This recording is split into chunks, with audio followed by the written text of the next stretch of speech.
Chapter 234. The elements in the natural world were always in a mysterious state of balance. Releasing magic to manipulate the elements was a man-made disruption of the balance, which resulted in waves of irregular elemental fluctuations. When the elements returned to balance under the interference of nature, the elemental fluctuations would naturally disappear. The elemental waves caused by mages were always periodic. Even a forbidden spell would not be able to escape the interference of nature. However, at this moment, the elemental waves coming from afar were like an endless song. It had been half a day, but there were no signs of it weakening. When the magical fluctuations came, the mercenaries on the hilltop had already entered battle mode. Only the mages remained silent. It was not yet time to release magic, as that would only alert the enemy. There was a commotion in the woods on the opposite side. Winston was the first to jump out. Without stopping for a moment, he strode towards the hilltop, followed by Saxon. Then Paul and Fiddy jumped out of the woods one after another. Dozens of thunderbirds suddenly swooped down from the dark clouds. Almost at the same time, each thunderbird released a bolt of lightning that was as thick as a wooden barrel. Dozens of lightning bolts converged into a single point in the woods. Then, screams came from the woods, and everything became silent. Winston, Saxon, and the others did not dare to look back. Even though they knew that one of their companions had been killed, they did not dare to look back. Rescue would be useless, and they would only lose their lives. Originally, they were prepared. They had been to Thunder Valley before and had enough experience dealing with Thunderbird. The strength of a flock of Thunderbirds was indeed terrifying, but magic beasts were still magic beasts. There were many ways to deal with them. However, something unexpected happened. Winston would never have thought that the Thunderbirds of Thunder Valley, under the command of dozens of ogre shamans, were already waiting for them halfway. The plan they prepared could only deceive the Thunderbirds, which lacked intelligence, but it could not deceive the ogre shamans. Cervantes of the Dawn Mercenary Corps smiled and nodded to the archers. More than 20 archers simultaneously half-knelt there and drew their longbows. The moment the archers revealed themselves, Winston and the others immediately discovered the ill-intentioned mercenaries on top of the mountain. Paul rolled to the side as fast as he could while releasing his invisibility spell. Saxon roared and released his protective fighting aura to the extreme, blocking in front of Fiddy. Meanwhile, Winston's figure suddenly moved and shot straight towards the top of the mountain. More than 20 arrows were shot out. If they were dealing with an ordinary mercenary team, this row of arrows would be enough. However, the Reapers were a mercenary team with rich combat experience. The strength of the members was also very strong. Although they were suddenly attacked, each of them made the correct response. Paul was out of the attack range, while Fiddy was behind Saxon and was in a blind spot. Only Saxon was hit by a few arrows, but those arrows penetrated his protective combat energy and then hit his leather armor. Their strength was exhausted, and they were unable to cause any damage to Saxon. However, the speed of Saxon's escape was hindered. More thunderbirds swooped down from the dark clouds. Dozens of lightning bolts converged on Fiddy's body, forming a huge electric ball that then exploded with a bang. The magic shield that Fiddy had cast on himself might be able to resist the lightning released by a few thunderbirds, but there were too many thunderbirds. Not to mention Fiddy, even a peak 11th grade magus would find it difficult to remain unharmed under the collective attack of dozens of thunderbirds. The chaotic flow of electricity swept in all directions. Fiddy had completely disappeared, and he didn't even have time to scream. Saxon, on the other hand, was thrown more than 20 meters away and fell heavily to the ground. Cervantes! Winston let out a roar, his face distorted. His originally calm eyes became abnormally vicious at this moment. He had already recognized the mercenary corps on the opposite side. Cervantes laughed and jumped out of the trench. He calmly looked at Winston, who was getting closer and closer. A white ball of combat energy enveloped his whole body. If it was a one-on-one fight, he would not be afraid of Winston, even if Winston had become incomparably crazy. The 5 types of fighting techniques each had their own strength. In comparison, Winston's Dragon Flame fighting technique was very balanced in offense and defense. The Galaxy fighting technique posed a serious threat to mages. The starlight condensed from combat energy could penetrate the magic shield and cause direct damage to mages. Warriors of other professions would not be able to harm mages before their magic shield collapsed. Cervantes, on the other hand, practiced the lightning fighting technique, which was much more effective than the ice fighting technique in dealing with melee professions. Once the small probability of paralysis was activated, it would be the deciding factor between life and death.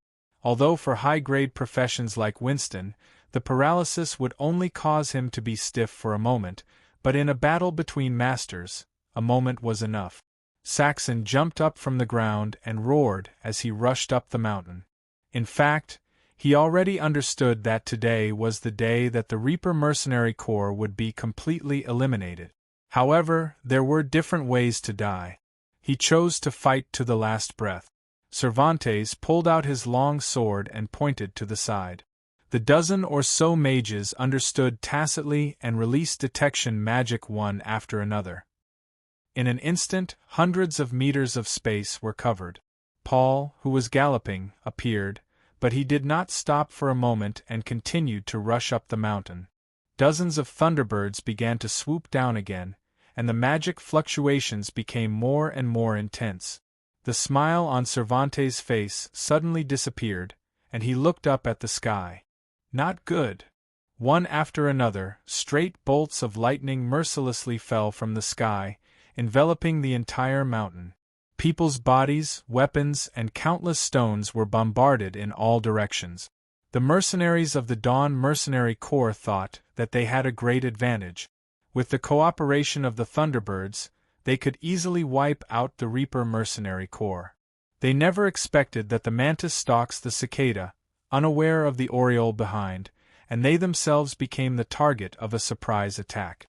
Perhaps it was a coincidence, or perhaps it was deliberate, but the magic fluctuation was hidden in the fluctuations caused by the Thunderbirds.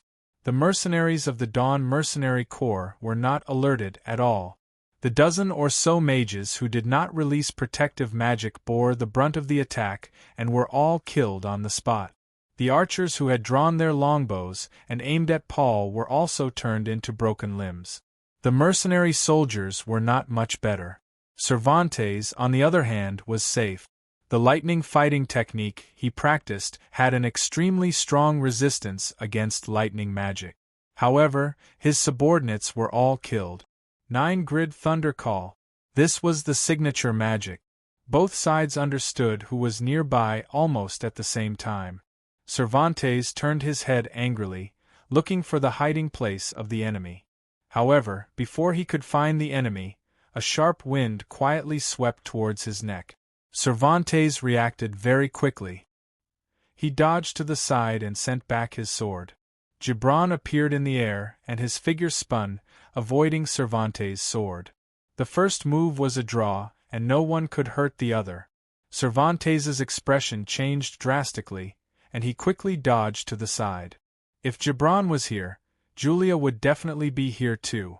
The Trent's arrow didn't feel good, and he could only rely on swimming quickly to avoid getting into trouble. However, Cervantes' movements were still a little slow. Julia and Gibran attacked at the same time. When he dodged Gibran's sneak attack and returned a blow, Julia's arrow had already arrived. A green light flashed, and countless vines surged out from the ground like a tide. Cervantes' body had already moved, but he was pulled back by the vines. Winston roared, and his body shot into the air like a cannonball. He drew an arc and fell towards Cervantes. He raised the long sword high above his head with both hands. He had used all his strength and fighting spirit. Winston's swordsmanship was originally focused on stabbing. Now that he was acting out of character, one could imagine how angry he was. This sword had nothing to do with skill, but was just to vent. Cervantes roared and struggled with all his might. Unfortunately, The Trent's arrow was the nemesis of the strong. Unless one had the strength of a super-strong person and could break all the vines at once, it would be impossible to escape. He broke one, but new vines grew out, and could only bind him tighter and tighter.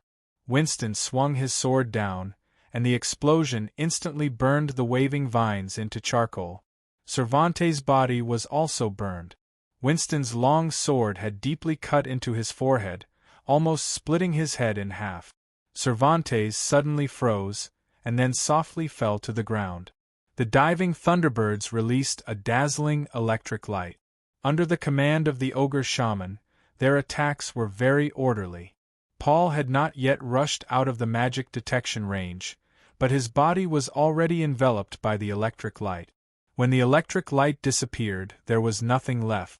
This was an absolute kill, and also an absolute instant kill. "Go!" Gibran shouted.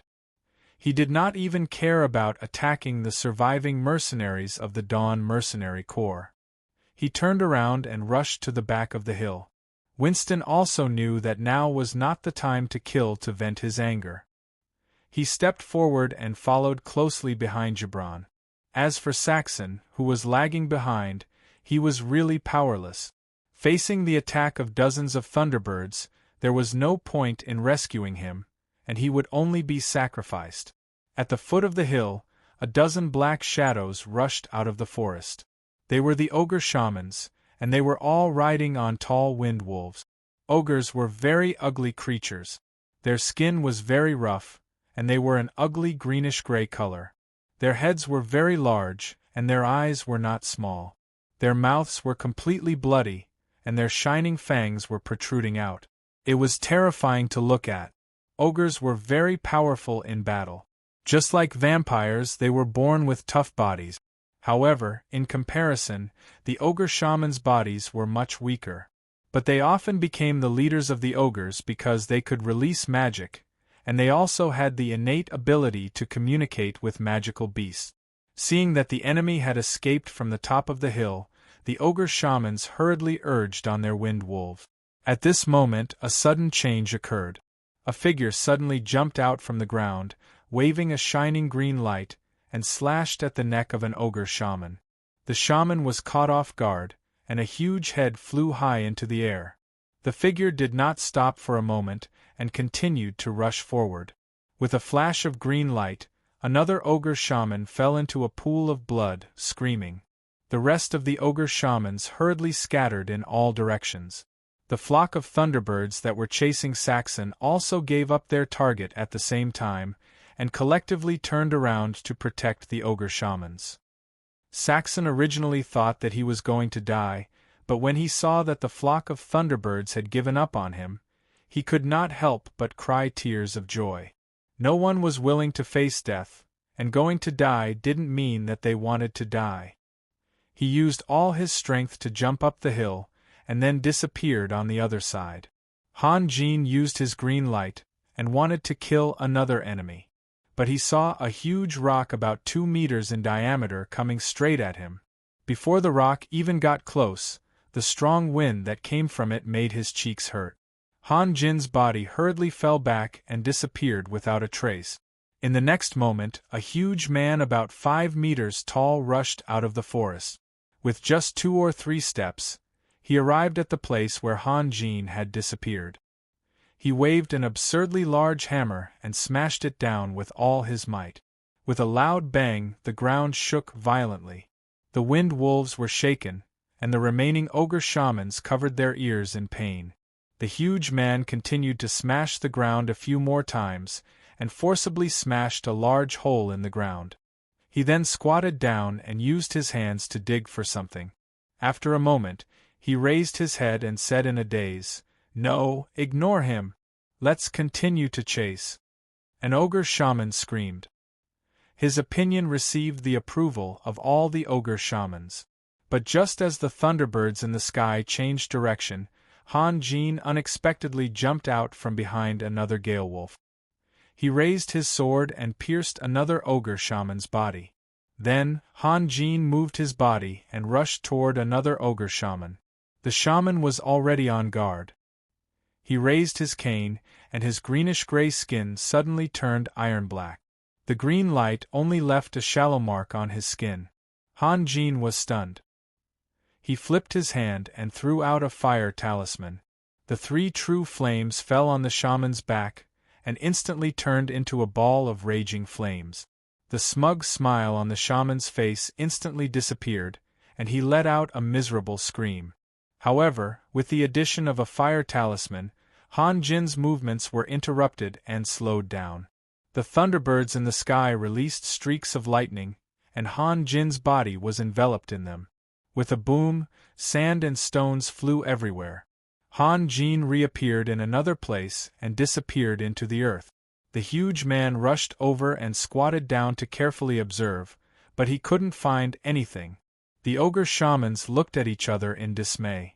The huge man gave up and threw away his hammer. He ran far away and picked up the stone he had just thrown. He hugged the stone and looked around.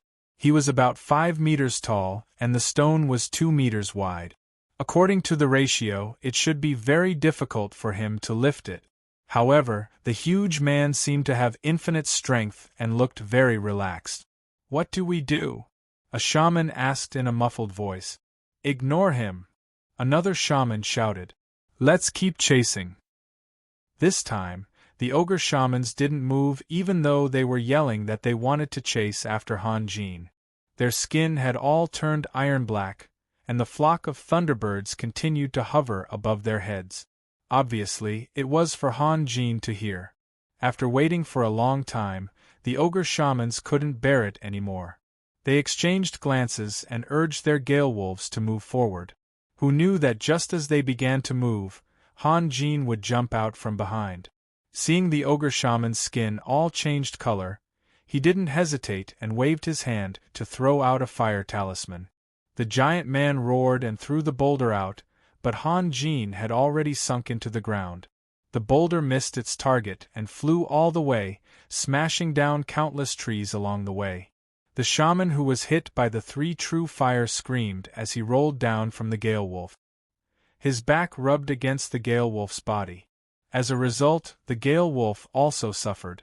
One was rolling on the ground desperately, while the other was frantically spinning around. "Barker, what are you waiting for? Put out the fire!" an ogre shaman shouted. The huge man rushed in front of the shaman and raised his hand to slap him. Another ogre shaman shouted, "No! That fire is strange. Don't touch it with your hands." The huge man was stunned. He ran to the side, grabbed a tree that had just been smashed, and slammed it down. The ogre shaman screamed and dodged to the side. Unexpectedly, Han Jin took the opportunity to come out of the ground. He raised his hand and threw out a fire talisman, turning another ogre shaman into a man of fire. The huge man's reaction was not bad. He stepped on the tree and broke it in half, then turned around and threw the thick trunk. However, Han Jin had just been defeated by the faked earth corpse, so he became very cautious. After killing one ogre, he immediately hid underground. The whistling tree trunk didn't even touch his shadow. The huge man was really angry. He beat his chest with his fists and roared. Both the ogre shaman and the gale wolf were lying in a pool of blood, but the 3 true fire of Samadhi was still burning. Their bodies were badly mutilated, but it had nothing to do with Han Jin. It was all the work of the giant man. Seeing their companions being killed one by one, the ogre shamans showed fear. The huge man didn't admit defeat. He ran far away to pick up his boulder and kept spinning there. "We can't care about him anymore. Even if there's only one of us left, we have to kill those people," an ogre shaman screamed. "Okay." Another ogre shaman agreed. Just as the gale wolf was about to move, Han Jin jumped out of the ground and threw out a fire talisman. The huge man also threw out his boulder, but this time, he didn't attack Han Jin. Instead, he attacked the flame. Han Jin's fire talisman was very fast, but the huge man was very talented in this aspect. Moreover, the boulder was very big, so he had a big advantage. With a boom, the fire talisman hit the boulder and burned fiercely.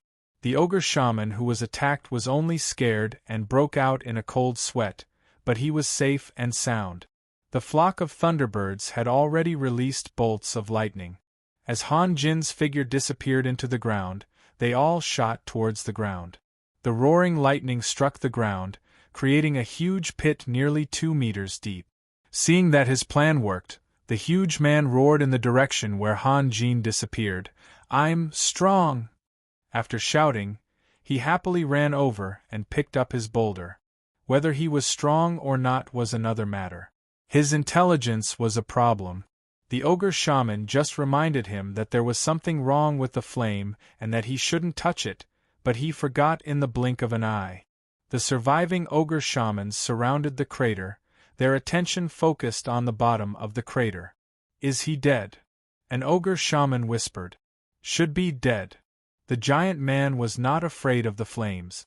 He smiled and picked up the burning boulder, turned around and walked back. However, he had only taken a few steps when the boulder fell to the ground. He stared blankly at his burning hands. No one knew what he was thinking. The sound of the boulder falling to the ground startled the ogre shamans. They turned around and were stunned. The huge man was holding 2 balls of flame in his hands, and there was also a flame burning in his chest. "Buck, didn't I tell you not to touch it?" An ogre shaman screamed. "How are you, Buck?" Another ogre shaman shouted. He asked this because other people would scream when they touched the flame, but Buck just stood there blankly, as if nothing had happened. Barker raised his head, the muscles on his face trembling non-stop. "It hurts," the ogre shamans were stunned. "If you're in pain, you should scream." They knew that Buck was a very rough guy, but to this extent, they couldn't understand.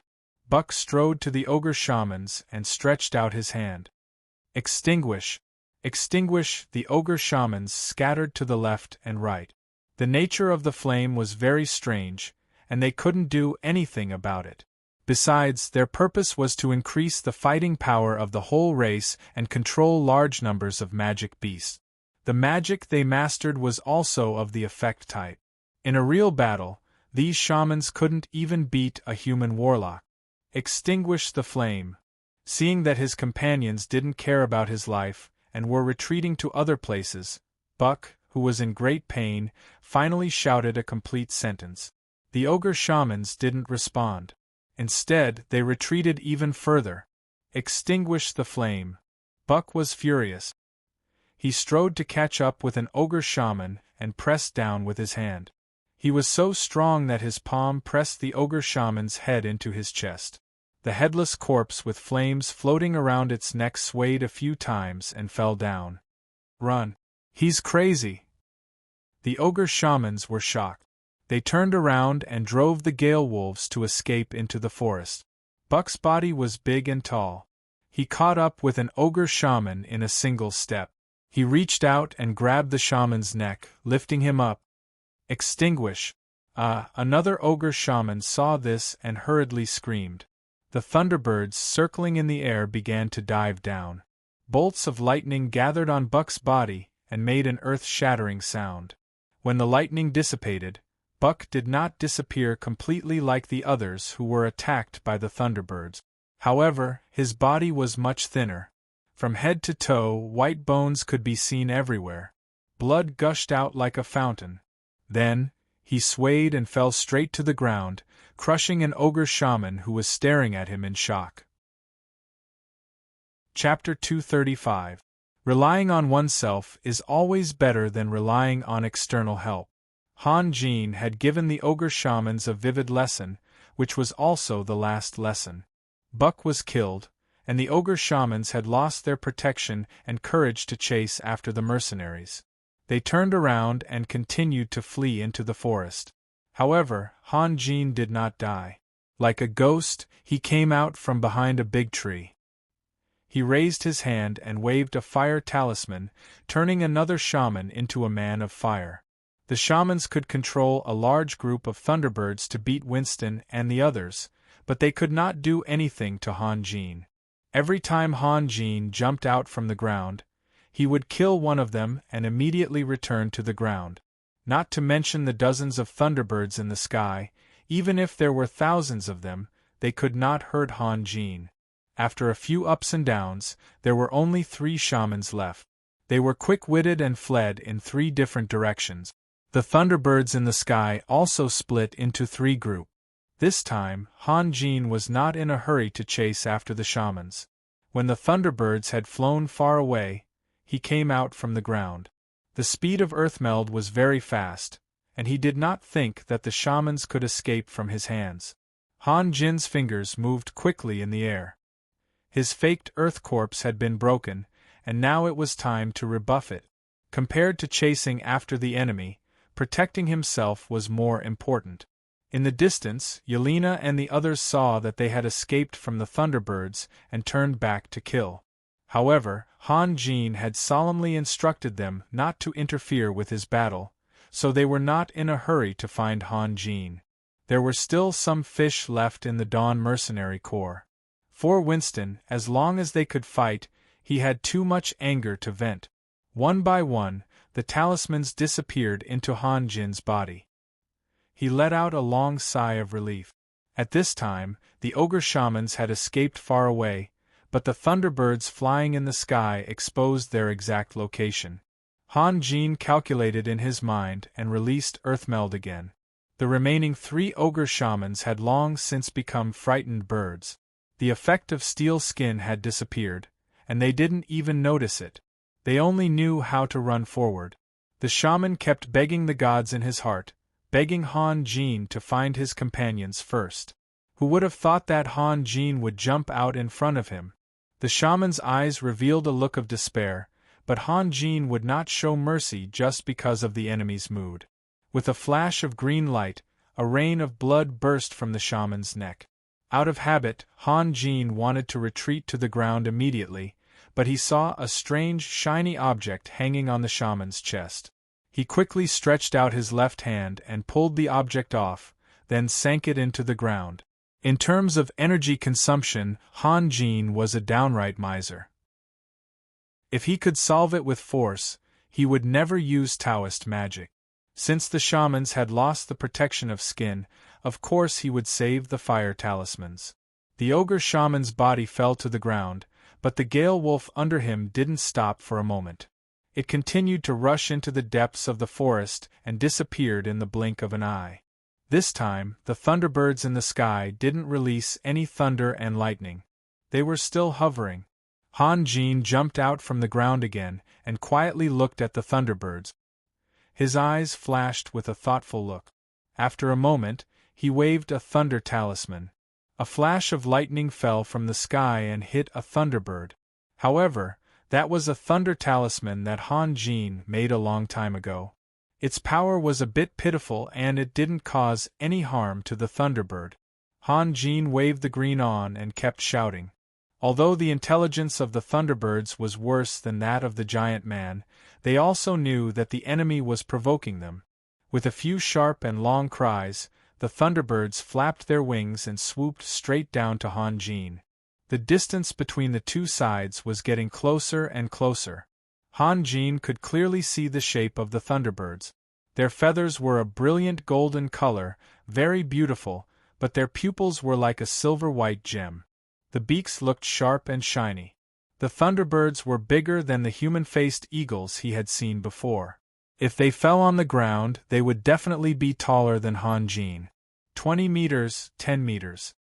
He could already feel the vibration caused by the friction between the thunderbird's wings and the air, but none of the thunderbirds released thunder and lightning. It seemed that they wanted to fight with him. That should be right. Han Jin smiled. From the time the thunderbirds began to attack Winston until now, each thunderbird should have released about 20 times of thunder and lightning. This was their limit. 5 meters. The thunderbirds at the front forcefully broke through the branches and leaves and pounced on Han Jin. The strong wind caused by their huge wings stirred up the sand and stones on the ground, but Han Jin had already released Earthmeld and disappeared into the ground. The running speed of the Gale Wolf was far less than that of Han Jin's Earthmeld. In a moment, he had killed another shaman and chased after the last enemy. The shaman was scared out of his wits. He always drilled into the lush branches and leaves, but he didn't know that it slowed down his speed. If he wanted to cover his tracks, it was even more unnecessary. Even if he could drill into the depths of the earth like Han Jin and see the hovering thunderbirds in the sky, Han Jin could still accurately find his hiding place. In the face of the last opponent, Han Jin didn't even bother to use the green aura. When he jumped out of the ground, he waved his hand and punched the shaman in the chest, sending the shaman flying upside down. He then hid back underground. The thunderbirds in the sky completely lost contact with the ogre shaman. They hovered in the sky for a long time before flying in the direction of Thunder Valley. After patiently waiting for a moment, Han Jin rose from the ground and slowly walked in front of the ogre shaman. He stretched out his hand and touched the shaman. The shaman was still breathing. He didn't use too much strength. He had to at least leave one alive to interrogate. Han Jin tore off a branch and randomly whipped the ogre shaman's face. After a moment, the ogre shaman suddenly opened his eyes and jumped up from the ground. With a roar, he raised his cane and swung it at Han Jin. To be honest, this level of attack could be completely ignored by Han Jin. However, the ogre shaman opened his mouth and spat out an unbearable stream of air. It was simply a bad breath whirlwind. Most cultivators liked to be clean and tidy, and Han Jin was no exception. Moreover, the prerequisite for cultivation was to remove dirt from the air. Like those sloppy old beggars in the legends, they might become supreme martial artists, but they definitely wouldn't have the slightest connection with cultivation. Han Jin couldn't help but hold his breath and take a few steps back. The ogre shaman missed, so he raised his cane again and pounced at Han Jin. Han Jin raised his left hand and a long black whip appeared in his hand. The tip of the whip streaked through the air and made an ear-piercing sound. Then it heavily lashed at the shaman's chest. The shaman's leather armor was torn in half, and a deep bloody wound was left on his chest.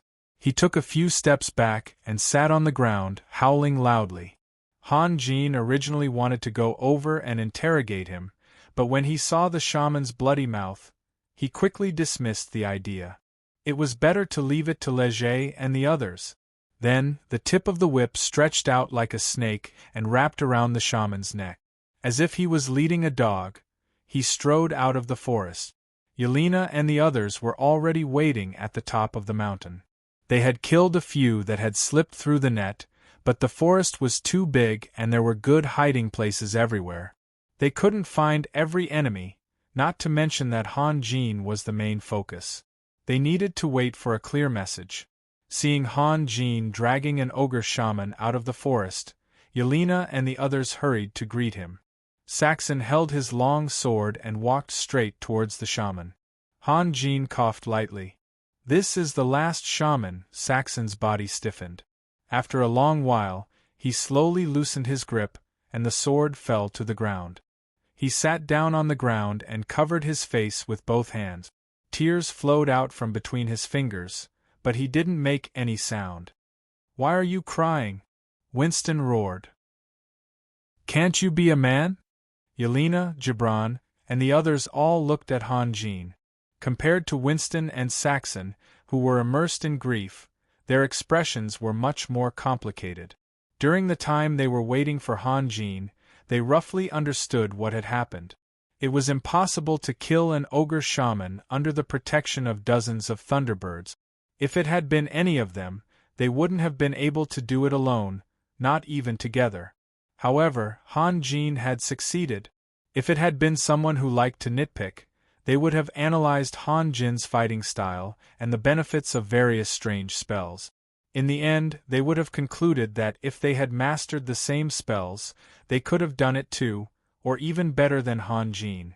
However, Yelena and the others were very open-minded. They didn't think that respecting or admiring someone was degrading themselves. "Winston, why didn't you use the space scroll to return to isolated Cliff City?" Gibran asked in a low voice. "Did you think you could defeat those thunderbirds? Don't tell me you didn't even have time to use the scroll?" The space scroll had no effect. Do you understand? Saxon suddenly jumped up and roared loudly. His eyes had already turned red. It had no effect at all.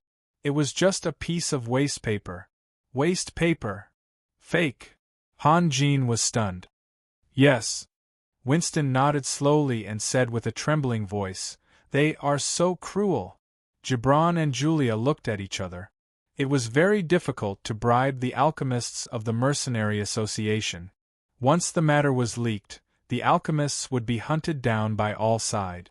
Even if the victims' families were all dead, the Mercenary Association wouldn't let go of anyone who broke the rules. Han Jin didn't speak anymore. He suddenly realized something. He met Chili, and then Chili became a wanted criminal. He met Sasu, and then the bard who liked to travel was involved in one crisis after another with them. He met Sylvia, and then Sylvia's house was confiscated. He met Gibran, and then Julia lost her sister forever. Hayden and Charles were killed one after another. He met Winston, and then there were only 2 people left in the Reaper mercenary group. Was Han Jin a god of plague? Anyone who knew him would be unlucky? You didn't leave anyone alive? Han Jin asked Gibran. No, they were all killed. Go and interrogate this guy. Han Jin flicked his wrist, and the ogre shaman couldn't help but roll over. Okay. Gibran was very straightforward. He took the whip and turned to walk away. Then what should we do? Yelena asked in a low voice. Let's go back to isolated Cliff City first, Kane said. Don't forget, there's still an alchemist waiting for us to deal with. No. Winston shook his head slowly but firmly. Why? I want to complete this mission. Winston sighed. I know this was originally a trap, but the Reaper mercenary group was created by us. After returning to the city, I will go to the Mercenary Association to cancel my group. Before that, I want to put an end to it personally. I also want to finish what I started. Winston, I know you're in a bad mood, but... Kane hesitated. Don't be too impulsive. There may still be ogre shamans in Thunder Valley. Do you think we can complete the mission? I know. Winston's eyes fell on Han Jin. Can you help me? I know my request is too much, but... Okay, Han Jin said firmly. Raphael, are you crazy? Yelena said anxiously. Magic had compatibility. For example, if a fire magician encountered a fire spirit who was immune to fire, he could only close his eyes and wait for death without any help. She was an 11th level thunder magician, and her magic power was greatly reduced when facing a thunderbird that could control lightning. If she had a choice, she would rather challenge the flame tyrant than the thunderbird. Don't worry, Han Jin said. Thank you. Winston forced a smile. Yelena, Kane, and the others no longer objected. They had worked with Han Jin more than once, and Han Jin had done many impossible things. Since he assured them, they had no reason to continue doubting him. No matter what happened, they still had to eat when it was time to eat. However, Winston and Saxon did not have good appetite. Each of them only ate half a piece of bread at most before running to the hillside. The 2 of them sat side by side, facing the forest at the foot of the mountain in silence. At this time, persuading them was superfluous and useless. It was already very sad that their companions were dying one by one in battle. They couldn't even find the bones of their companions. Burying their own brothers was an extremely simple request, but now even this request had become an extravagant hope. Gibran's appetite was even worse. He didn't get anything valuable from the ogre shaman's mouth.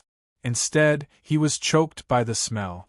After all, Han Jin wasn't the only one who liked tidiness. Interrogation was very particular, and punishment alone was far from enough. Your gaze, aura, and words would all create a kind of pressure that would cause the prisoner's psychological defense to collapse quickly. It would be impossible to hide and scare people from afar. Look, what is this? Han Jin took out something from his space ring and threw it over. It was a metal plate about half the size of a palm. It was round and had a magic beast engraved on it. The shape of the magic beast was a bit strange, at least to Han Jin. Overall, the magic beast's body and lower limbs were like a gorilla, but its head was similar to an ancient Tyrannosaurus rex. The 2 rows of long and sharp teeth in its mouth were unforgettable. On the engraving, it walked upright with its hands hanging down to its knees and its nails resting on its feet. It was a bit too long. This is a behemoth. Gibran took the metal plate and looked at it carefully. It looks like a family emblem. A behemoth? Han Jin was stunned. He was no longer a novice, and he knew that a behemoth was a super creature comparable to a giant dragon. Yes. Do you think this thing is valuable? Han Jin asked. I don't know. Gibran shook his head. Let me see. Yelena moved closer. Gibran handed the metal plate to Yelena. Yelena looked at it for a long time and asked Han Jin, "Where did you get this?" "I found it on an ogre shaman." "Can't you just ask that guy?" Yelena stood up and walked towards the shaman, who was curled up in a ball in the distance. "Yelena," Gibran hurriedly called out. "What's wrong?" "I'll go ask." Gibran smiled bitterly and stood up. "Isn't it the same no matter who asks?" Yelena ignored Gibran and continued walking towards the shaman. Since Yelena had the courage to face danger, Gibran didn't say anything. Han Jin stood up and walked towards the other side of the hill. "Raphael, where are you going?" "Since there's nothing else to do now, I'll find a place to meditate for a while." "I'll go with you," Kane said. "Maybe there are people from the Dawn mercenary team hiding in the dark. It's not safe." "Okay." On the way to the forest, Han Jin kept thinking. It was said that failure was the mother of success. It meant that people could learn from failure and gain experience. However, for a person who was good at self-reflection, he could also gain experience from success. After the battle with Caroline and Betty, Han Jin's thinking took a big turn. It turned out that his change was correct. The key to a battle was not how strong the attack was, but how to always release the right attack at the right time. Today, he had released dozens of Earthmeld spells and dozens of 3 true fire talismans. He had used up a lot of his energy, but his vital energy had always been at its peak, and he had won a great victory. If he was still like before, relying on powerful Dao techniques to fight, he would probably be dead already. In fact, this consumption was nothing. He could now absorb a lot of energy and elements every day and use them to make talismans. In a few days, he would be able to make up for all the energy he had used up, and his savings would only increase. In the past, he had always wanted to superimpose a large-scale spell on the green glow. Now, it seemed that there was nothing more suitable than the flying spell, which would make his fighting style more versatile. The Dawn mercenary team had been annihilated, so there was nothing to do for the time being. It was not the right time to attack Thunder Valley. He had to delay it for at least a month. He could use this time to complete his flying spell. How could a so-called fairy be called a fairy if he could not fly? Compared to that, refining the immortal binding rope could be delayed.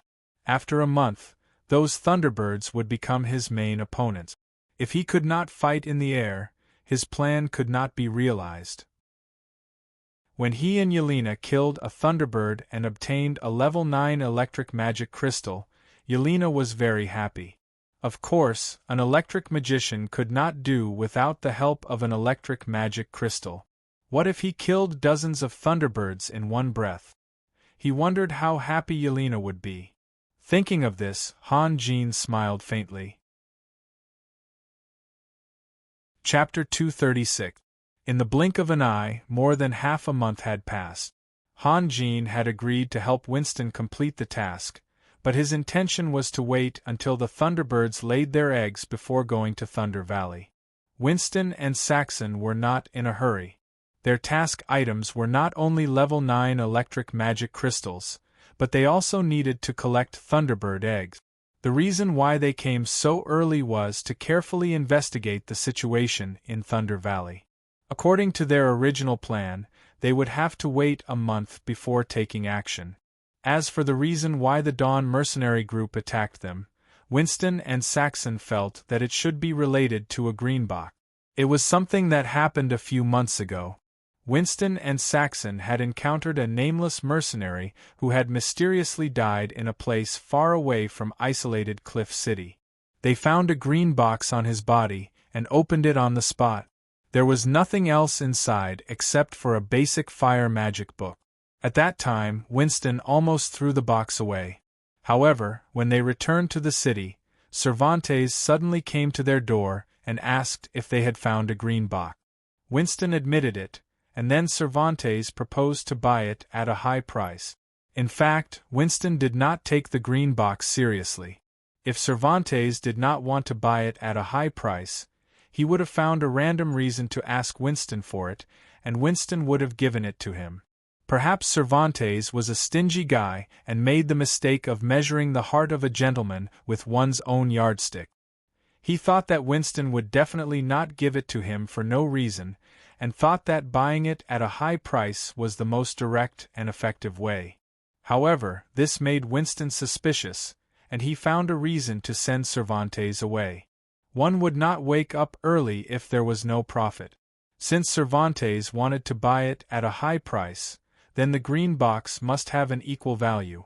However, after sending Cervantes away, the members of the Reaper mercenary team studied it for a long time, but they could not find any secret.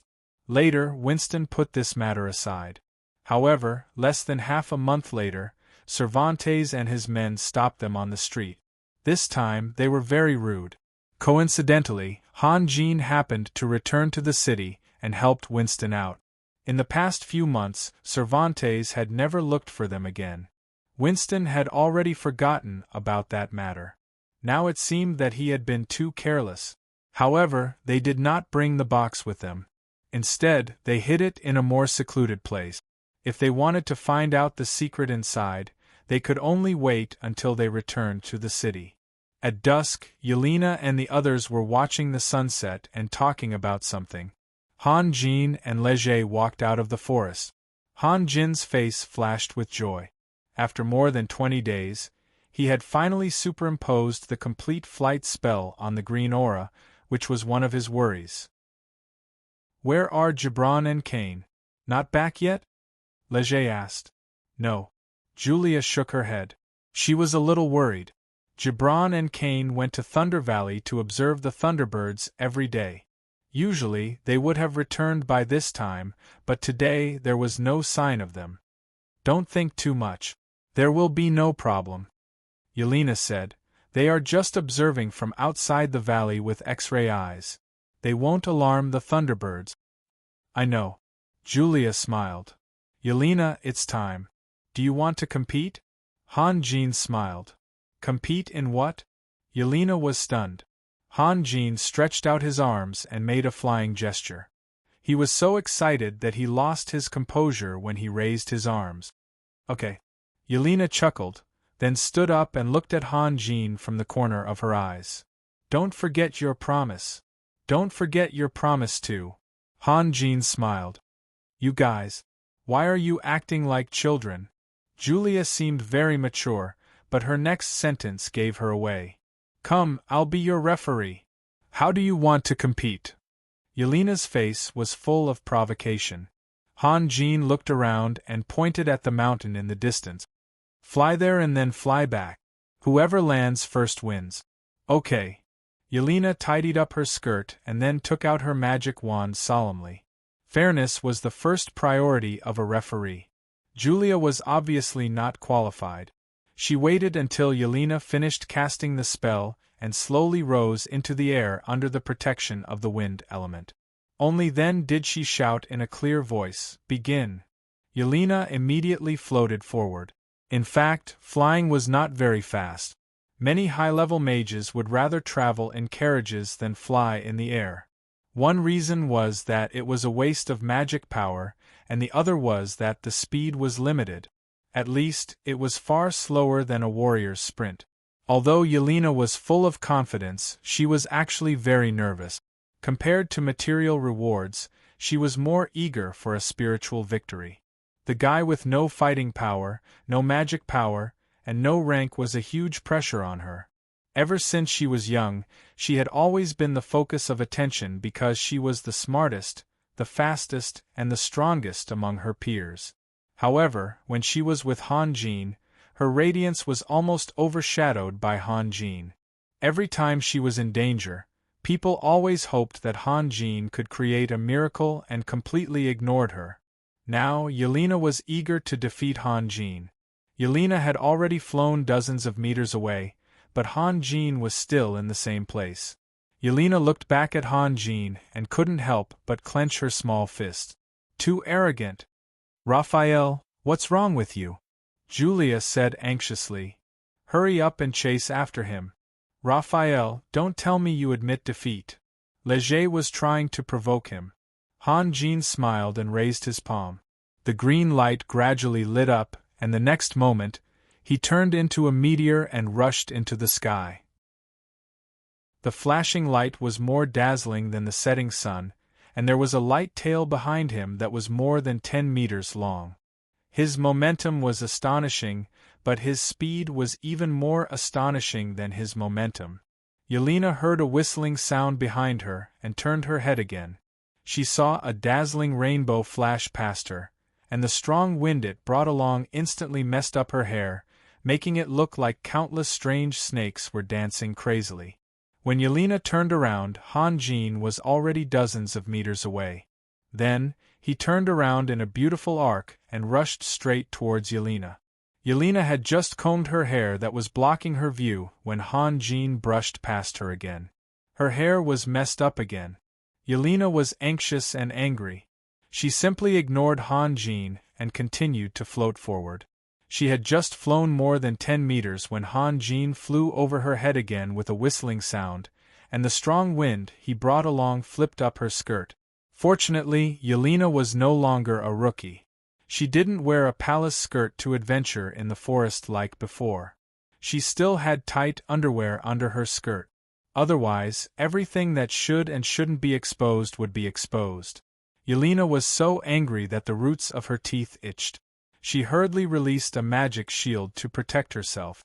She really wanted to hit Han Jin with lightning, but she was worried that she would really injure Han Jin. However, if looks could kill, Han Jin would have been seriously injured. Han Jin was in an extremely good mood.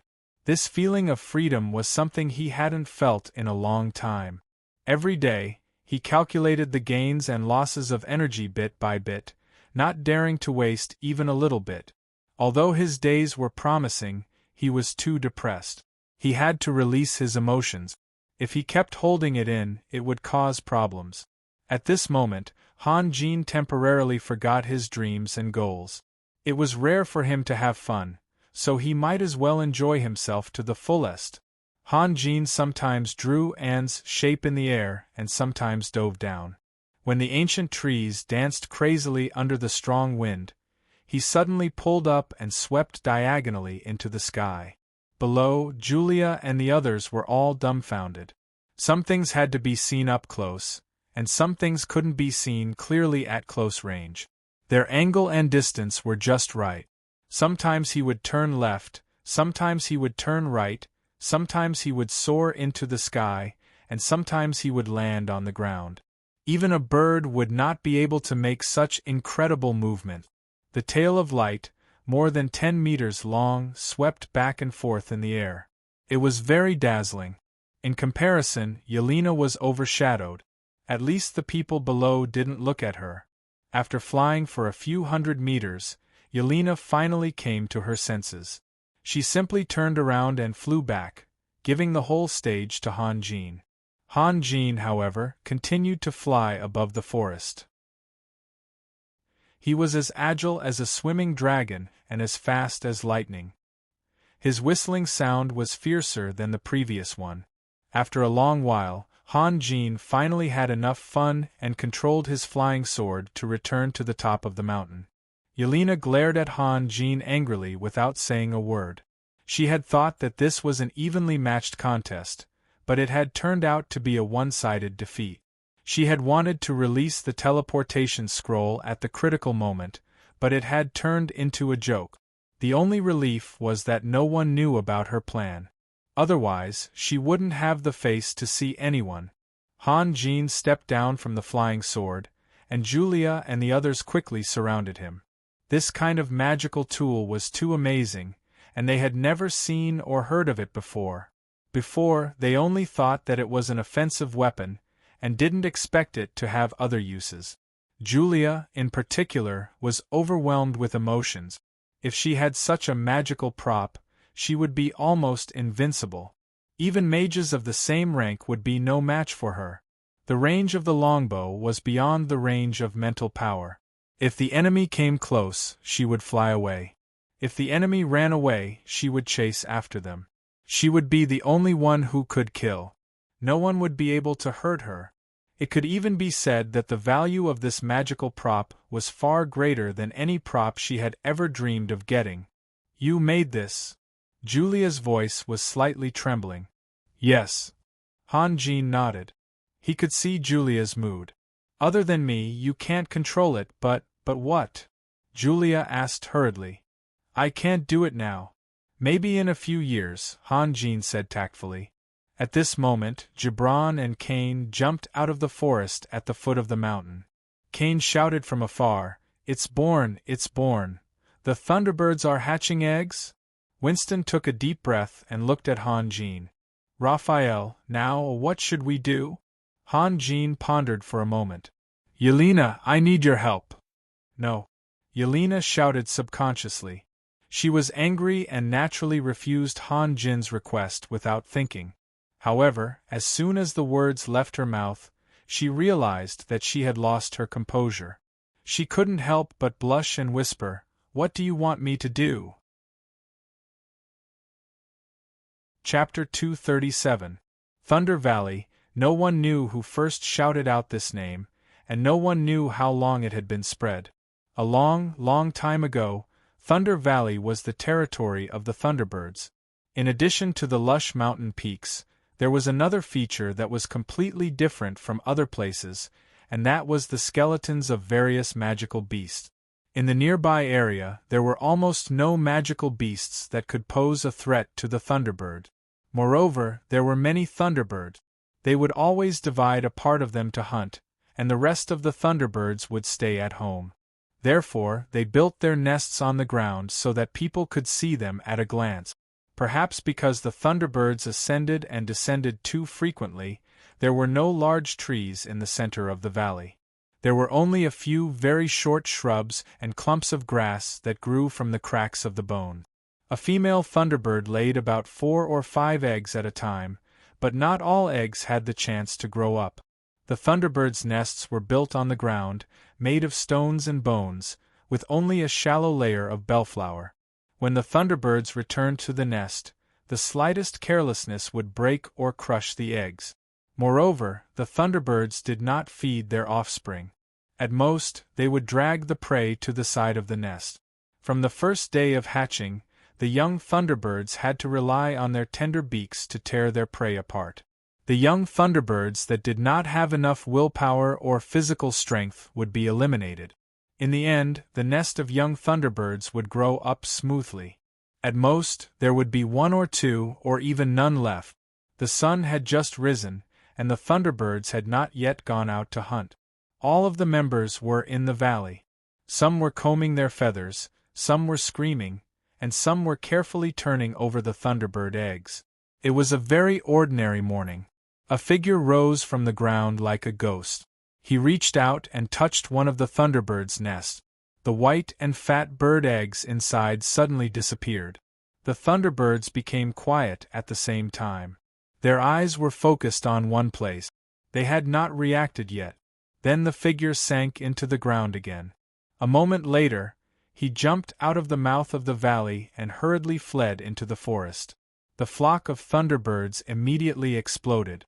One after another, Thunderbirds rose from the ground, flapping their wings and desperately chasing after him.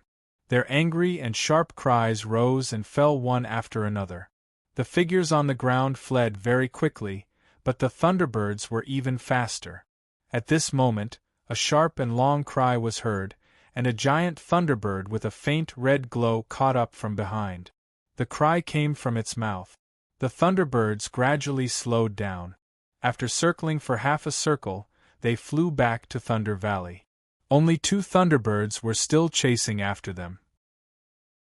The man's provocation had angered all the thunderbirds, and they all chased after him. Thunder Valley had become a defenseless place. Obviously, compared to revenge, they were more concerned about the empty Thunder Valley. Most of the thunderbirds had given up. After a long while, the Thunder Valley finally regained its calm. The male and female thunderbirds had lost track of their enemies, and had no choice but to fly back to the valley. They circled in the sky and let out mournful cries. The figure unexpectedly came out again, and snatched all the eggs from a female thunderbird right under its nose. He turned around to avoid the female thunderbird's beak attack, and then disappeared underground. This time, all the thunderbirds went crazy. Even their not-so-smart minds realized that if they did not kill the enemy completely, their offspring would be robbed sooner or later. One by one, the thunderbirds rose from the ground and hovered in the sky like a golden cloud, looking for traces of the enemy. Han Jin appeared outside the valley and dashed forward in a straight line. The flock of thunderbirds swarmed forward. Seeing that the distance between the 2 sides was getting closer and closer, Han Jin threw out a ray of green light, which shot diagonally into the sky. Although the lightning released by the thunderbirds was very powerful, it could only be locked within 200 meters. Yelena estimated that the Thunderbird King's attack range would not exceed 250 meters, but for safety reasons, Han Jin set the warning line at about 300 meters. The flock of thunderbirds was really angry. They desperately flapped their wings and chased after him. The 2 parties, one in front and one behind, flew more than 10 miles in a moment. Han Jin's body suddenly shot down until he flew into a magic array and jumped out of the sword light. Yelena, who was hiding in the forest, immediately activated the magic array. Flashes of lightning enveloped Han Jin. The thunderbirds did not care why the enemy stopped. For them, this was a rare opportunity. Led by the huge, faintly glowing thunderbird, the flock of thunderbirds swooped down, their eyes full of hatred all locked on to Han Jin. Yelena did not want to fight with the thunderbirds, because the power of her lightning magic would be severely weakened. Correspondingly, the thunderbirds used lightning to attack the magic array set up by Yelena, and the power would be greatly reduced. A deafening roar spread in all directions, and the lightning struck the magic array one after another. Although the thunderbirds did not have a unified command, the rhythm of their magic release was uneven, and they did not understand the art of group fighting, so they could not concentrate their power on one point. But Han Jin, who was standing in the middle, was still shaken, and the light curtain of the magic array was also shaking wildly. Han Jin narrowed his eyes and nervously observed the light curtain of the magic array. The thunderbirds circled while desperately releasing lightning. Finally, the magic array could not withstand such a seamless attack and collapsed with a bang. Lightning poured down and blasted a big hole in the ground. Only then did the thunderbirds quiet down a little. The Thunderbird King brought a few thunderbirds and swooped down, skimming at a low altitude of more than 10 meters. They could clearly see that there was a big hole where the enemy was hiding. The Thunderbird King let out a few proud cries and flew back to the valley with the group of thunderbirds. When they came, they were chasing the enemy, so the thunderbirds were very fast. Naturally, they were slower on the way back. Just as they flew into the valley, all the thunderbirds saw a scene that made them collapse. The enemy was not only not dead, but was also swaggering in their nests and stealing things. Almost half of the nests were empty. The thunderbirds were furious, and their cries erupted into the sky. Han Jin looked back and smiled, then drilled into the ground again. The thunderbirds swooped down to the ground one by one, and it was a mess. Especially the thunderbirds who had lost their children, they desperately used their beaks to turn over the nest. However, Han Jin was too clean and did not leave anything behind. "Hey!" Han Jin stood at the mouth of the valley and shouted loudly. He was still tossing a thunderbird egg in his hand. As a result, the Thunderbird egg fell to the ground and turned into a pool of yellow and white liquid. Then, Han Jin took out another Thunderbird egg, shook it, turned around, and ran. The completely crazy group of Thunderbirds did not stop for a moment. They scrambled to rise into the air. Before, when the Thunderbirds flew or landed, there was a certain rule. The Thunderbirds at the back would always wait until the Thunderbirds in front took off before spreading their wings. Now they were all crazy. The Thunderbirds used their wings to beat each other, hit each other, and even rolled into a ball. It was not until the Thunderbird King issued a warning scream that the chaos was stopped. When all the Thunderbirds were in the air, they realized that their enemy had run hundreds of meters away. They quickly chased after him. All the Thunderbirds came out of their nest. Even the Thunderbird King forgot to protect its own nest. Its original silver pupils had turned blood red, and it stared at Han Jin's back. It was estimated that there was only one thought left in the Thunderbirds' minds, and that was to use lightning to tear this abominable human into pieces. A spectacular scene appeared in the sky. The first thing that came into view was a ray of green light, like a shooting star, cutting through the blue sky, leaving a long trail behind. Behind it was a flock of Thunderbirds that covered the sky. Pairs of huge golden wings spread out like a huge golden carpet, blocking half of the sky. This is too exaggerated. Gibran looked up at the sky, stunned. Didn't they say that it would only take a few ninth-grade magic crystals? Why did they make such a big scene? Han Jin carefully controlled his speed. If he was too fast, the Thunderbirds would not be able to keep up. If he was too slow, he would not do either. Although they were 300 or 400 meters away, Han Jin could clearly see the hatred in the Thunderbird King's eyes. The lightning of the Thunderbird King was no joke. Soon, Han Jin flew to the second magic array set up by Yelena and quickly controlled the green light to descend. Before Han Jin's feet touched the ground, the magic array was activated under the control of Yelena in the distance, and a faint layer of light shrouded Han Jin's body. As expected of a magic genius, the timing was just right. Han Jin praised in his heart, but before he could stand firm, a bucket-thick lightning followed and bombarded the magic shield. Immediately afterward, countless bolts of lightning rained down from the sky. In just a few breaths of time, the magic shield was on the verge of collapse. It seemed that it would not be able to hold on any longer. Han Jin was shocked. Why was the firepower stronger than the last time? He quickly cast a charm and sank into the ground. The Thunderbirds, who were spewing lightning, could not see the situation inside the magic shield. They were still happily bombarding the magic array below with lightning. In just a moment, the magic shield was shattered with a roar, and what appeared in front of the Thunderbirds was another huge pit. But this time, the Thunderbirds could not believe their eyes. Their intuition told them that the human was not so easy to kill. Under the leadership of the Thunderbird King, the Thunderbirds circled above the pit. Han Jin's figure appeared on the ground hundreds of meters away.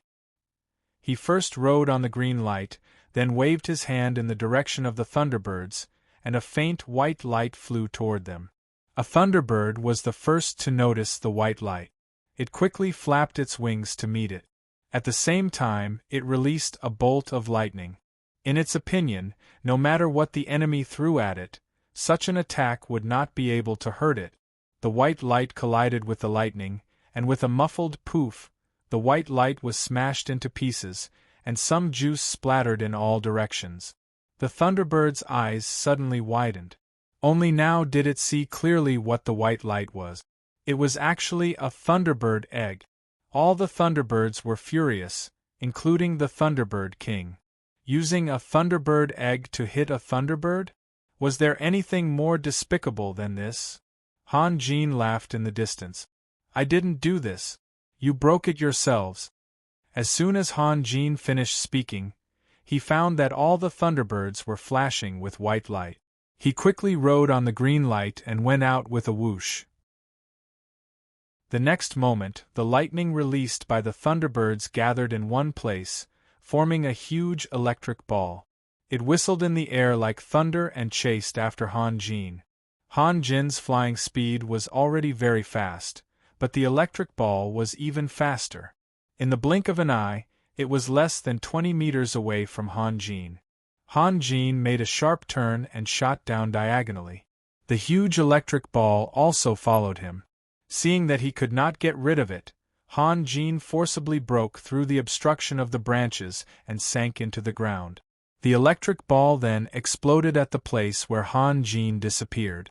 The violent blast of air uprooted the surrounding trees. Countless broken branches and broken leaves shot out in all directions like raindrops. Sand and stones flew all over the sky, and a huge pit more than 10 meters wide was left on the ground. Han Jin jumped out 100 meters away and flew into the sky on his sword. The scene after the electric ball exploded behind him surprised him. But now that things had come to this, not only was he reluctant to give up, but it would also be a waste of everyone's efforts. Now, his only hope was that his original judgment was correct. To be continued. If you want to know what will happen next, please go to www.chidian.com. There are more chapters. Support the author, support the original reading. Chapter 238. When the Thunderbirds finally returned to the Thunder Valley, Han Jin had already looted all the nests and was still looking up at the sky. When the Thunderbirds were 300 meters away from him, his body slowly sank into the ground. But when the Thunderbirds finally arrived at the Thunder Valley, Han Jin had already looted all the nests and was still looking up at the sky calmly. Only when the Thunderbirds were 300 meters away from him did his body slowly sink down. Looking at the empty valley, the Thunderbirds let out mournful cries. In the nearby area, the Thunderbirds were invincible existences of the highest level. They had never suffered such a blow before, and they had gone completely mad. There was once a story about two hunters who caught a few wolf pups and climbed up two different trees. When the mother wolf found them, they took turns to torture the wolf pups in their hands, causing the wolf pups to let out mournful cries. This caused the mother wolf to run back and forth between the two trees. In the end, she died of exhaustion. The Thunderbird's intelligence should be higher than that of wolves, but not by much. No matter how Han Jin played with them, they would still chase after him. Even if Han Jin ran to the end of the sky, they would still chase after him. Therefore, when Han Jin's figure appeared at the mouth of the valley, all the Thunderbirds immediately spread their wings and quickly chased after him. Seeing the Thunderbirds approaching, Han Jin rose into the air again and flew straight to the last magic array. Yelena had only set up 3 magic matrices. Han Jin and she had done careful calculations. If Han Jin's judgment was correct, her magic matrices would be able to deplete the magic power of the Thunderbirds. A magic matrix could withstand 6 or 7 rounds of attacks without a problem. There might still be a few powerful Thunderbirds that still had magic power left, but it wouldn't be enough to kill them instantly, so there was no need to worry. Unexpectedly, after the Thunderbirds swooped down, they only released a few sporadic lightning bolts. Most of the Thunderbirds were desperately hitting the magic shield with their bodies. The lightning ball just now had exhausted their magic power. The coverage of the magic array was not large, only about 10 meters in radius. It could not accommodate so many Thunderbirds attacking at the same time. However, the Thunderbirds were completely out of control. Some were desperately attacking the light curtain with their beaks, some were tearing with their claws, and some were flapping with their wings. More Thunderbirds stood on their companions. They did not even care if their actions would hurt their companions and vented their anger with all kinds of crazy actions. The Thunderbirds' wings were very strong. After all, they relied on their wings to fan the air, and their strength was not enough to offset the effects of gravity. However, their wings were also more vulnerable to damage. For a moment, golden feathers scattered in all directions like raindrops. There was a violent magic fluctuation in the air. Most of the Thunderbirds continued to attack the magic array as if they did not feel anything. Only the Thunderbird King kept a pitiful consciousness.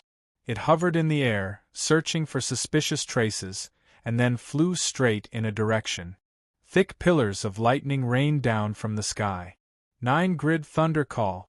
The attack range of the 9-grid thunder call was a few hundred meters. Whether it was the Thunderbirds that landed on the ground or circled in the air, none of them could avoid the attack of the electric column. Their feathers, which were full of electric elements, could absorb the damage of the magic, but they could not resist the impact of the magic. However, Yelena did not want to hurt the Thunderbirds. She released the magic to cover Cain. Han Jin quickly drilled into the ground. At the same time, a huge fireball with a radius of 7 or 8 meters appeared above the magic array.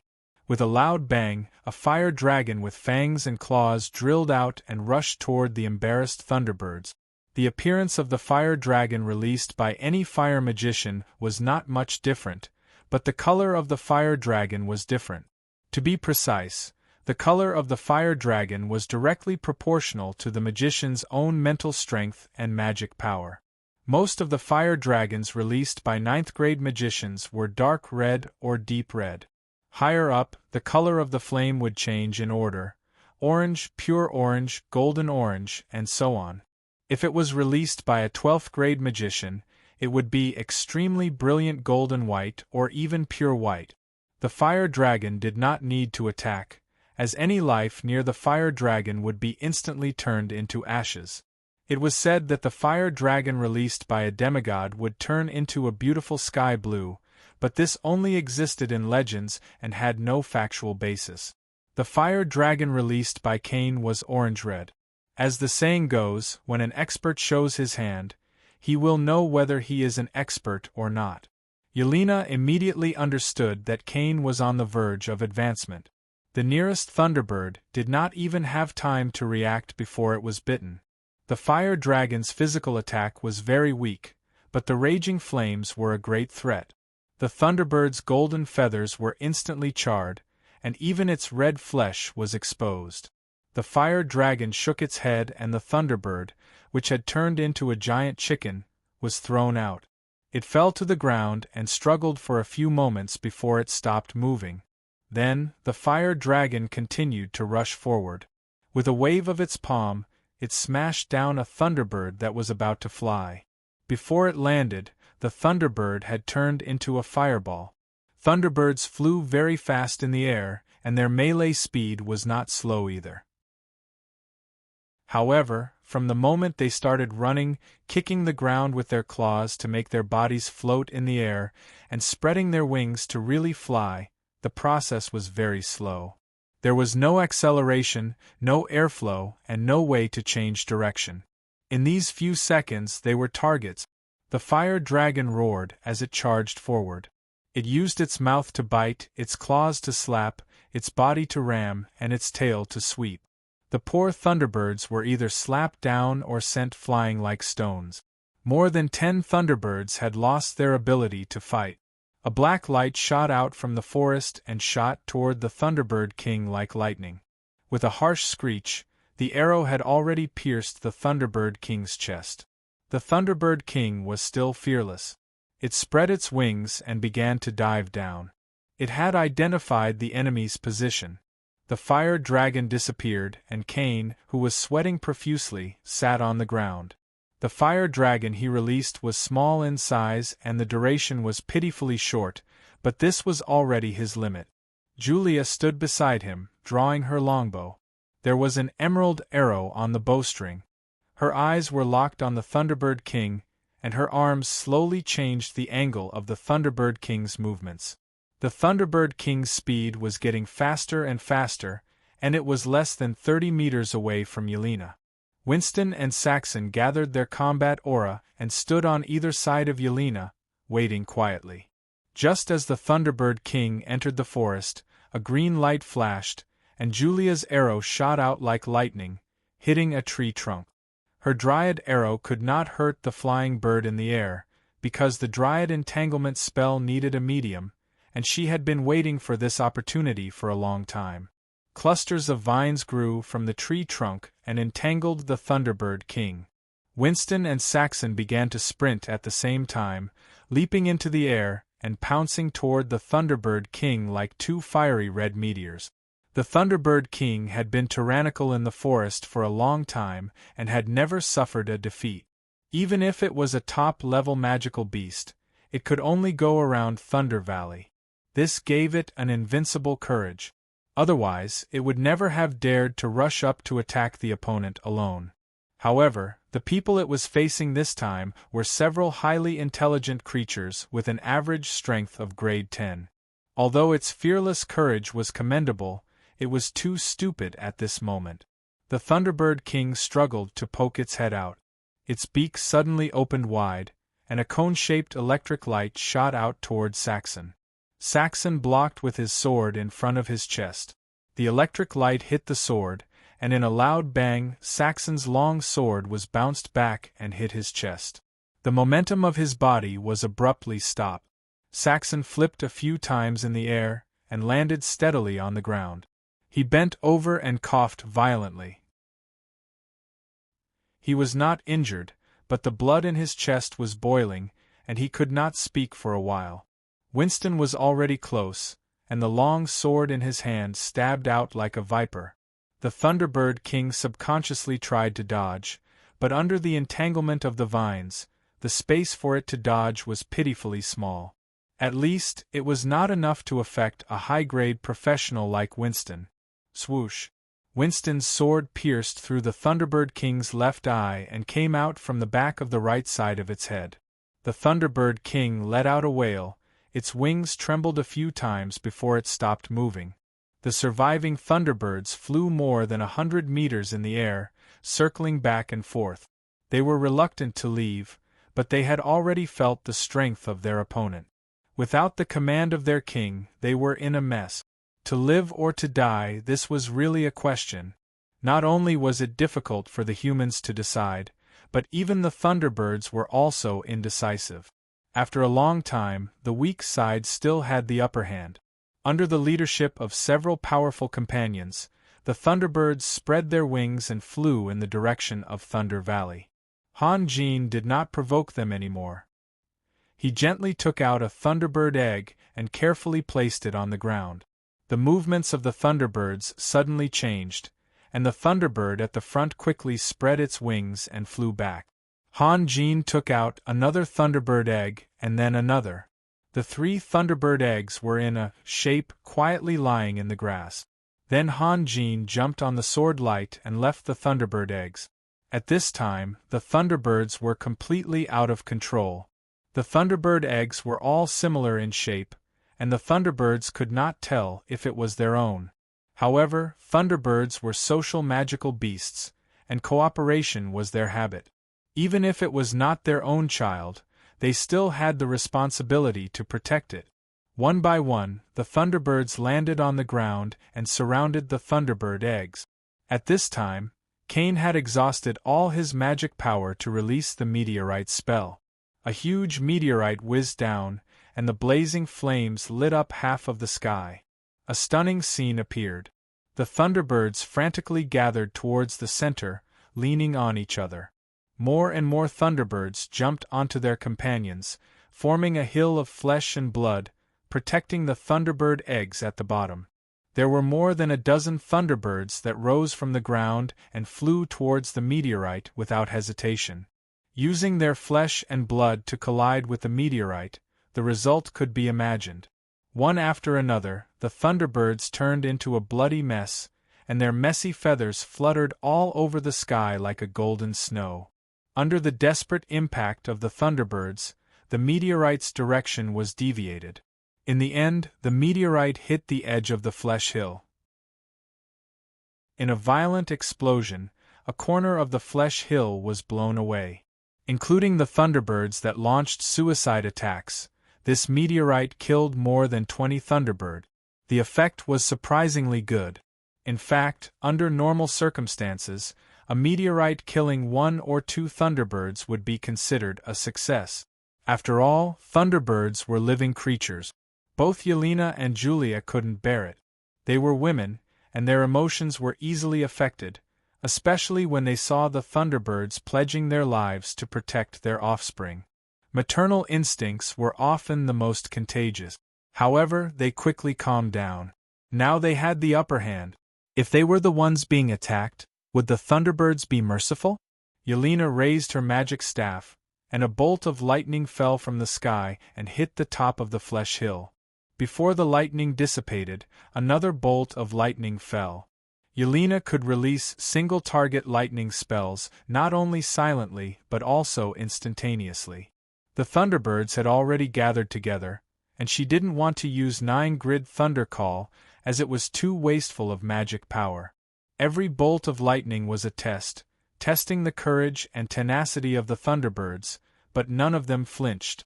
They were closer to each other, and their cries became more mournful. In the blink of an eye, Yelena had released more than a dozen lightning bolts, but the effect was incomparable to the meteorite released by Cain just now. Yelena was a little discouraged. At this moment, Han Jin raised his hand and shot out a red light. The flying sword flashed and disappeared, then reappeared above the flesh hill, hovering there quietly. Han Jin quickly formed a spell, and a dazzling white light caught up and hit the flying sword. A stone stirred up 1,000 waves. Ever since the battle with Caroline and Betty, Han Jin had developed a resistance to the so-called big move. Unless it was absolutely necessary, he didn't want to waste his vital energy. However, the current situation was a bit special. To destroy the Flesh Hill, he would need at least 20 fire talismans of the 3 true fire, so it was better to release the big move. He needed more than 10 days to replenish the fire talismans, but it would only take 1 or 2 days to recover his vital energy. With Yelena and the others guarding him, he was not afraid of any accident. Moreover, his goal was to kill all the Thunderbirds, not letting any of them go. Using the 3 true fire might have the effect of alerting the enemy, forcing the Thunderbirds to give up their offspring and escape alone. The most important thing was that he wanted the magic crystals. If there was enough time, the 3 true fire could burn everything in the world, including the magic crystals. There were too many sources of fire, and he couldn't control them all with his divine thoughts. Every 9th grade magic crystal was a great fortune, so he had to cherish it. Streaks of sword shadows composed entirely of light shot out in all directions, tearing through the air and bombarding the earth. Han Jin was close enough to clearly see that the flesh mound was being shaved off layer by layer. Every time a sword shadow flashed past, blood would splash out. After the sword shadows dissipated, the entire flesh mound had collapsed inwards. There were only a dozen Thunderbirds left on the field, but they were still guarding the Thunderbird eggs. Han Jin nodded, then shook his head. The lethality of the 1,000 waves had increased a lot compared to before, and it didn't disappoint his efforts. This made him feel gratified, and the foolish persistence of the Thunderbirds moved him a little. However, he couldn't give up the wealth that was in his hands. Han Jin raised his hand and shot out a green light. Strictly speaking, the strength of the opponent this time was much stronger than any of the enemies he had faced before. However, the Thunderbirds were magical beasts after all, and it was proven that intelligence was too important. Now, the surviving Thunderbirds could only stand there as targets for Han Jin to kill one by one. The result was self-evident. Chapter 239. After the dust settled, Han Jin went to Thunder Valley again to search for anything he might have missed. Winston, Gibran, Cain, and Leger began to cut the magic crystals of the Thunderbirds. This kind of bloody thing naturally didn't need a girl's help, so Yelena, who had nothing to do, turned her attention to the Thunderbird eggs. Han Jin used 3 Thunderbird eggs to attract the Thunderbird. One of them was crushed by the fallen Thunderbird, but the other 2 remained intact. Yelena put the Thunderbird egg in her palm and carefully observed it. She held the Thunderbird egg in the sun, trying to see what was inside, but the mating and laying periods of the Thunderbirds were synchronized. Now there was only a pool of liquid in the Thunderbird egg, and the little Thunderbird had not yet formed. Yelena suddenly thought of something and released a small electric arc with her fingertip. The electric arc swept across the Thunderbird egg and disappeared without a trace. Yelena clearly felt that it did not disappear naturally, but was absorbed by the Thunderbird egg. While Yelena was having fun here, the other side was busy. However, everyone was beaming with joy. The harvest was too big. It was too big. More than 89th grade electric magic crystals, many of which were of the highest quality. Winston's mission was to collect 200 bellflower, 3 9th grade electric magic crystals, and 10 Thunderbird eggs. The caravan was willing to pay more than 200,000 gold coins for this. Of course, this price was indeed a bit high, but now compared to their harvest, the reward was nothing. Han Jin owed a lot of debt to the Mercenary Association, which had been a headache for him, but now it was a small matter. The only fly in the ointment was that the Thunderbird King did not evolve, and they only obtained a 9th grade super magic crystal, which was a bit of a pity. This was a huge fortune. If it were a second-rate mercenary group, facing so many high-grade magic crystals, they would definitely have the idea of retiring. Indeed, if they sold all the magic crystals, even if they did nothing in the future, the money would be enough for them to live a carefree life for the rest of their lives. However, they could not make the decision. Winston and the others were very clear that without Han Jin, they would not have been able to kill so many Thunderbirds, even if they doubled their manpower. Only the one who contributed the most had the right to make the decision. This was an unwritten rule in the mercenary world, not to mention that Han Jin had gradually become their backbone. After harvesting the magic crystals, Julia and Yelena began to prepare lunch. Although the meat of the Thunderbird was a bit rough, everyone was not picky about it. Yelena, who was born with a noble background, also did as the Romans did. Julia wanted to pick a smaller Thunderbird, which would naturally be younger and more tender, but Leger and Yelena insisted on roasting the Thunderbird King. Those who had not seen Han Jin's appetite and preferences would be very puzzled. Julia could not persuade the two, so she cleaned up the Thunderbird King with Gibran and put it on the fire. However, she also picked a Thunderbird for herself. The muscles of the Thunderbird King looked like old roots, and she was worried that her teeth would be damaged. Just as they finished, Han Jin also returned. He searched a large circle in Thunder Valley and did not even miss a stone crack, but unfortunately, he did not find anything new. Julia took care of everyone's meal. She wanted to see Yelena and Leger make a fool of themselves, but who knew that Yelena and Leger would sit with her? The Thunderbird King was not prepared for them, and they did not have the fortune to enjoy it. Han Jin sat alone on the other side. Although his inheritance cultivation was very effective, he also had to endure some pain that ordinary people could not understand. Eating, drinking, men and women, human desires existed. Everyone wanted to eat food that tasted good, but he could not. No matter if the food was so sour that it made people unable to open their eyes, or so spicy that it made people cry and snot, or so tasteless that it was hard to swallow, as long as it could provide enough energy, he had to eat it. Han Jin tore off a piece of meat and slowly put it in his mouth. He could not help but frown and let out an inaudible sigh. His achievements today were all because of that young dragon. The dragon's blood that he drank and the dragon's meat that he ate were all converted into dense vital energy that circulated within his body. It could be said that if it wasn't for that young dragon, he would never have attained his current status. Even breaking through the profound gate was an unknown. In comparison, the rank 9 Thunderbird King was of little value. It was tasteless to eat, but it was a pity to throw it away. However, energy was still energy, and Han Jin still understood the principle of a little makes a lot. Although he felt regretful, his mouth did not stop eating. Dragon City and Dragon City.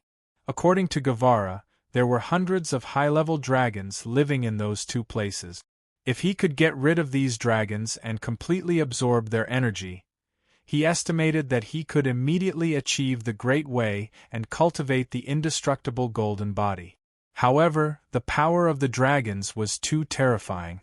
With his current strength, he was far from being a match for the dragons. Moreover, if he angered the dragons, it would bring a devastating disaster to him and his friends. Even if he had become an Earth immortal, he would not be able to fight against so many dragons. Moreover, Guevara had made it very clear that there was a huge disparity between the strength of rank 12 supermasters.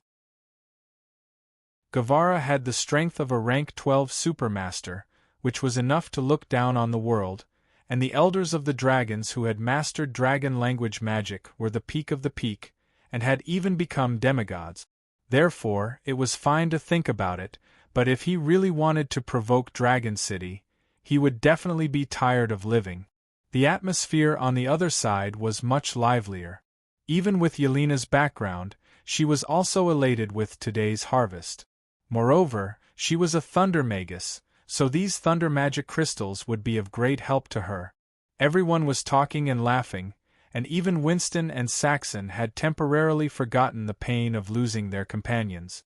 However, as they talked, Gibran and Winston's words became noticeably less, and their gazes drifted to Han Jin from time to time. Half of the Thunderbird King had been eaten, and lunch was still in progress. When Han Jin was full, wouldn't the entire Thunderbird King disappear? Is he okay? Julia whispered. This is nothing, Yelena smiled. Raphael once ate an entire earth bear. In fact, Yelena had never seen such a spectacular scene, and she had only heard about it from others. However, she did not doubt the authenticity of it at all. What was Han Jin doing now? Facts always speak louder than words. Oh my God! How is that possible? Julia was shocked. Sunir didn't tell you? Yelena was a little surprised. Little did she know that Sunir treated this as a secret shared between the two of them. She could talk about other things, but she would never mention anything related to Han Jin's special abilities to anyone. No. No way, so much meat. Where did it go? Saxon said blankly. You're asking me? I was about to ask you. Yelena shrugged her shoulders. Winston coughed dryly, looked away from Han Jin, and turned to Yelena. By the way, our mission is complete, so what are we going to do next? Go back to isolated Cliff City? It seems that we will have to fight side by side in the future. Gibran smiled and then reached out his hand. He understood Winston's intention before Yelena did. There were only 2 of them left in the Reaper mercenary team. If they wanted to recruit other mercenaries, they would not be able to find suitable people in such a short time. If they joined other mercenary groups, a small temple would not be able to accommodate a big Buddha like him. Walking together with Han Jin, Yelena, and the others was undoubtedly the best choice. Of course, Winston had his own pride, so he could not say it too bluntly. What are we going to do next? This sentence had the meaning of asking for instructions, but also the meaning of obedience.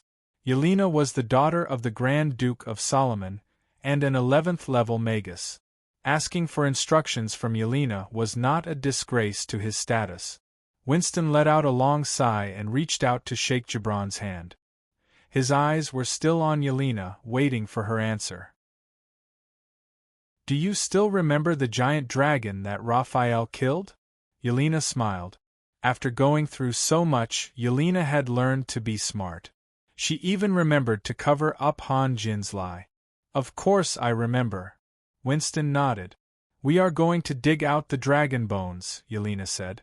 Yelena said, I've already mastered the alchemy method used by Cold Shadow City to create frost dragons. I've also gathered most of the magic materials. All that's left is the dragon bones. In the future, we'll have a frost dragon to assist us in battle.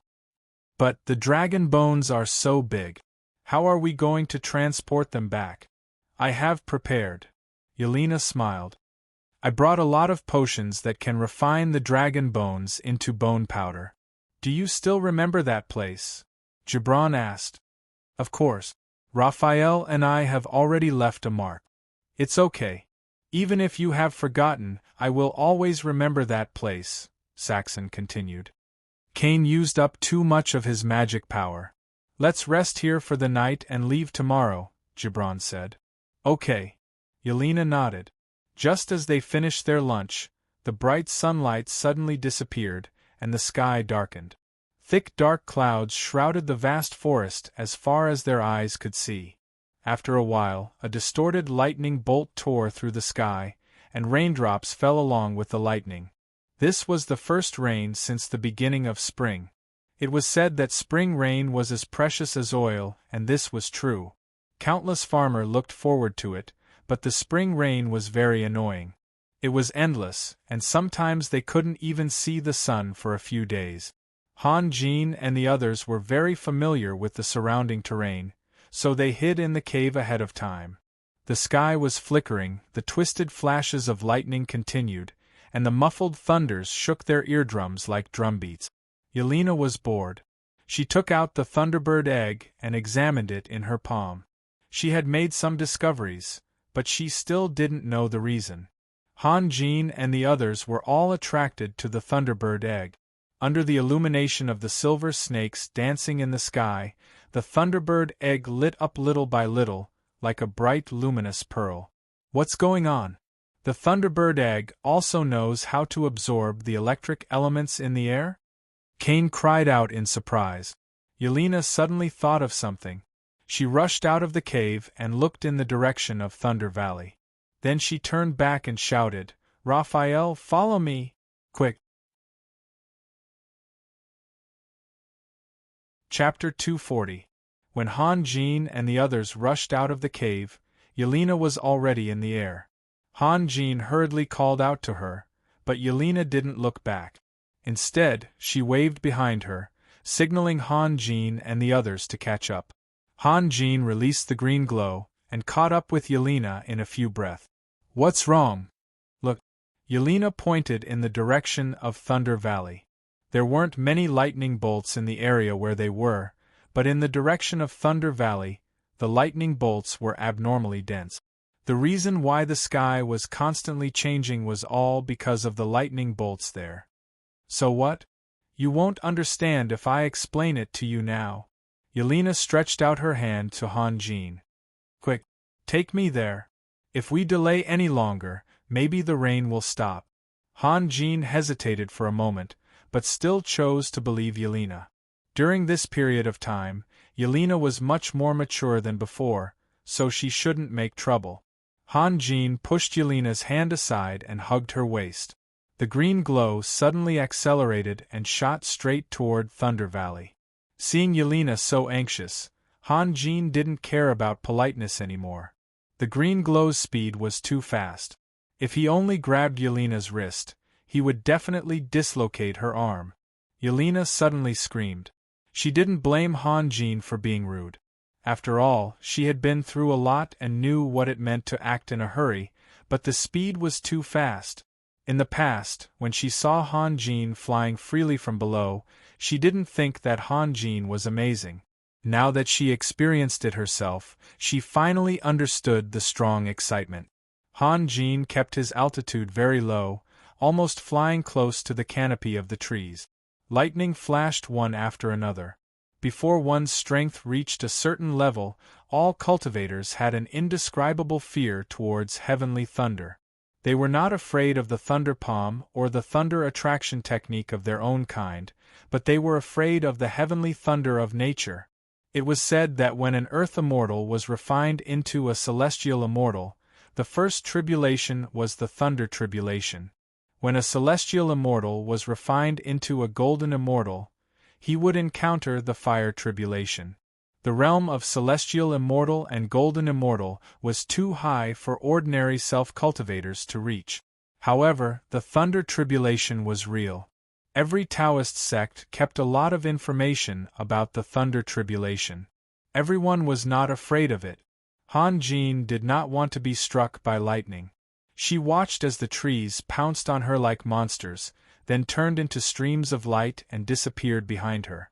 The extreme speed almost made her breathless. Like most ordinary girls, Yelena screamed uncontrollably. Not just once but repeatedly, each scream louder than the last. In contrast, Han Jin was much calmer than Yelena. He even had the time to look at Yelena curiously. Sensing Han Jin's gaze, Yelena covered her mouth with her hand and then subconsciously began to gather elements. She tried to cast a magic shield on herself so that even if she unfortunately crashed, she would have the power to protect herself and would not be a burden to Han Jin. However, it was very difficult to gather elements when moving at high speed in the air. Han Jin flew at a speed of dozens of meters per second, leaving behind all the electric elements that Yelena had gathered. Furthermore, Yelena's mental strength was very strong, so the electric elements did not dissipate immediately. As a result, a tail of almost 100 meters long was left in the air, made entirely of electric elements. In fact, this only took a few seconds. Then, a bolt of lightning fell from the sky and hit the tail. The bolt of lightning curved in an extremely strange way and followed the tail to catch up with Han Jin. With a boom, the bolt of lightning exploded on the green ray. The green ray suddenly lost its balance. Yelena only felt the sky and earth spinning. Amidst the ear-piercing screams, she subconsciously took out 2 magic scrolls.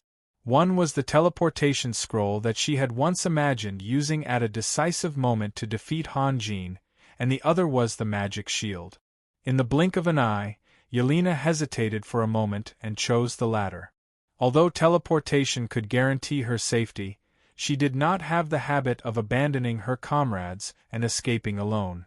Han Jin, on the other hand, did not panic. He tried his best to control the flying sword and smashed a dozen trees that were blocking the way. When it was less than 10 meters from the ground, the green ray suddenly climbed up and shot diagonally into the sky. "What are you doing?" Han Jin shouted sternly.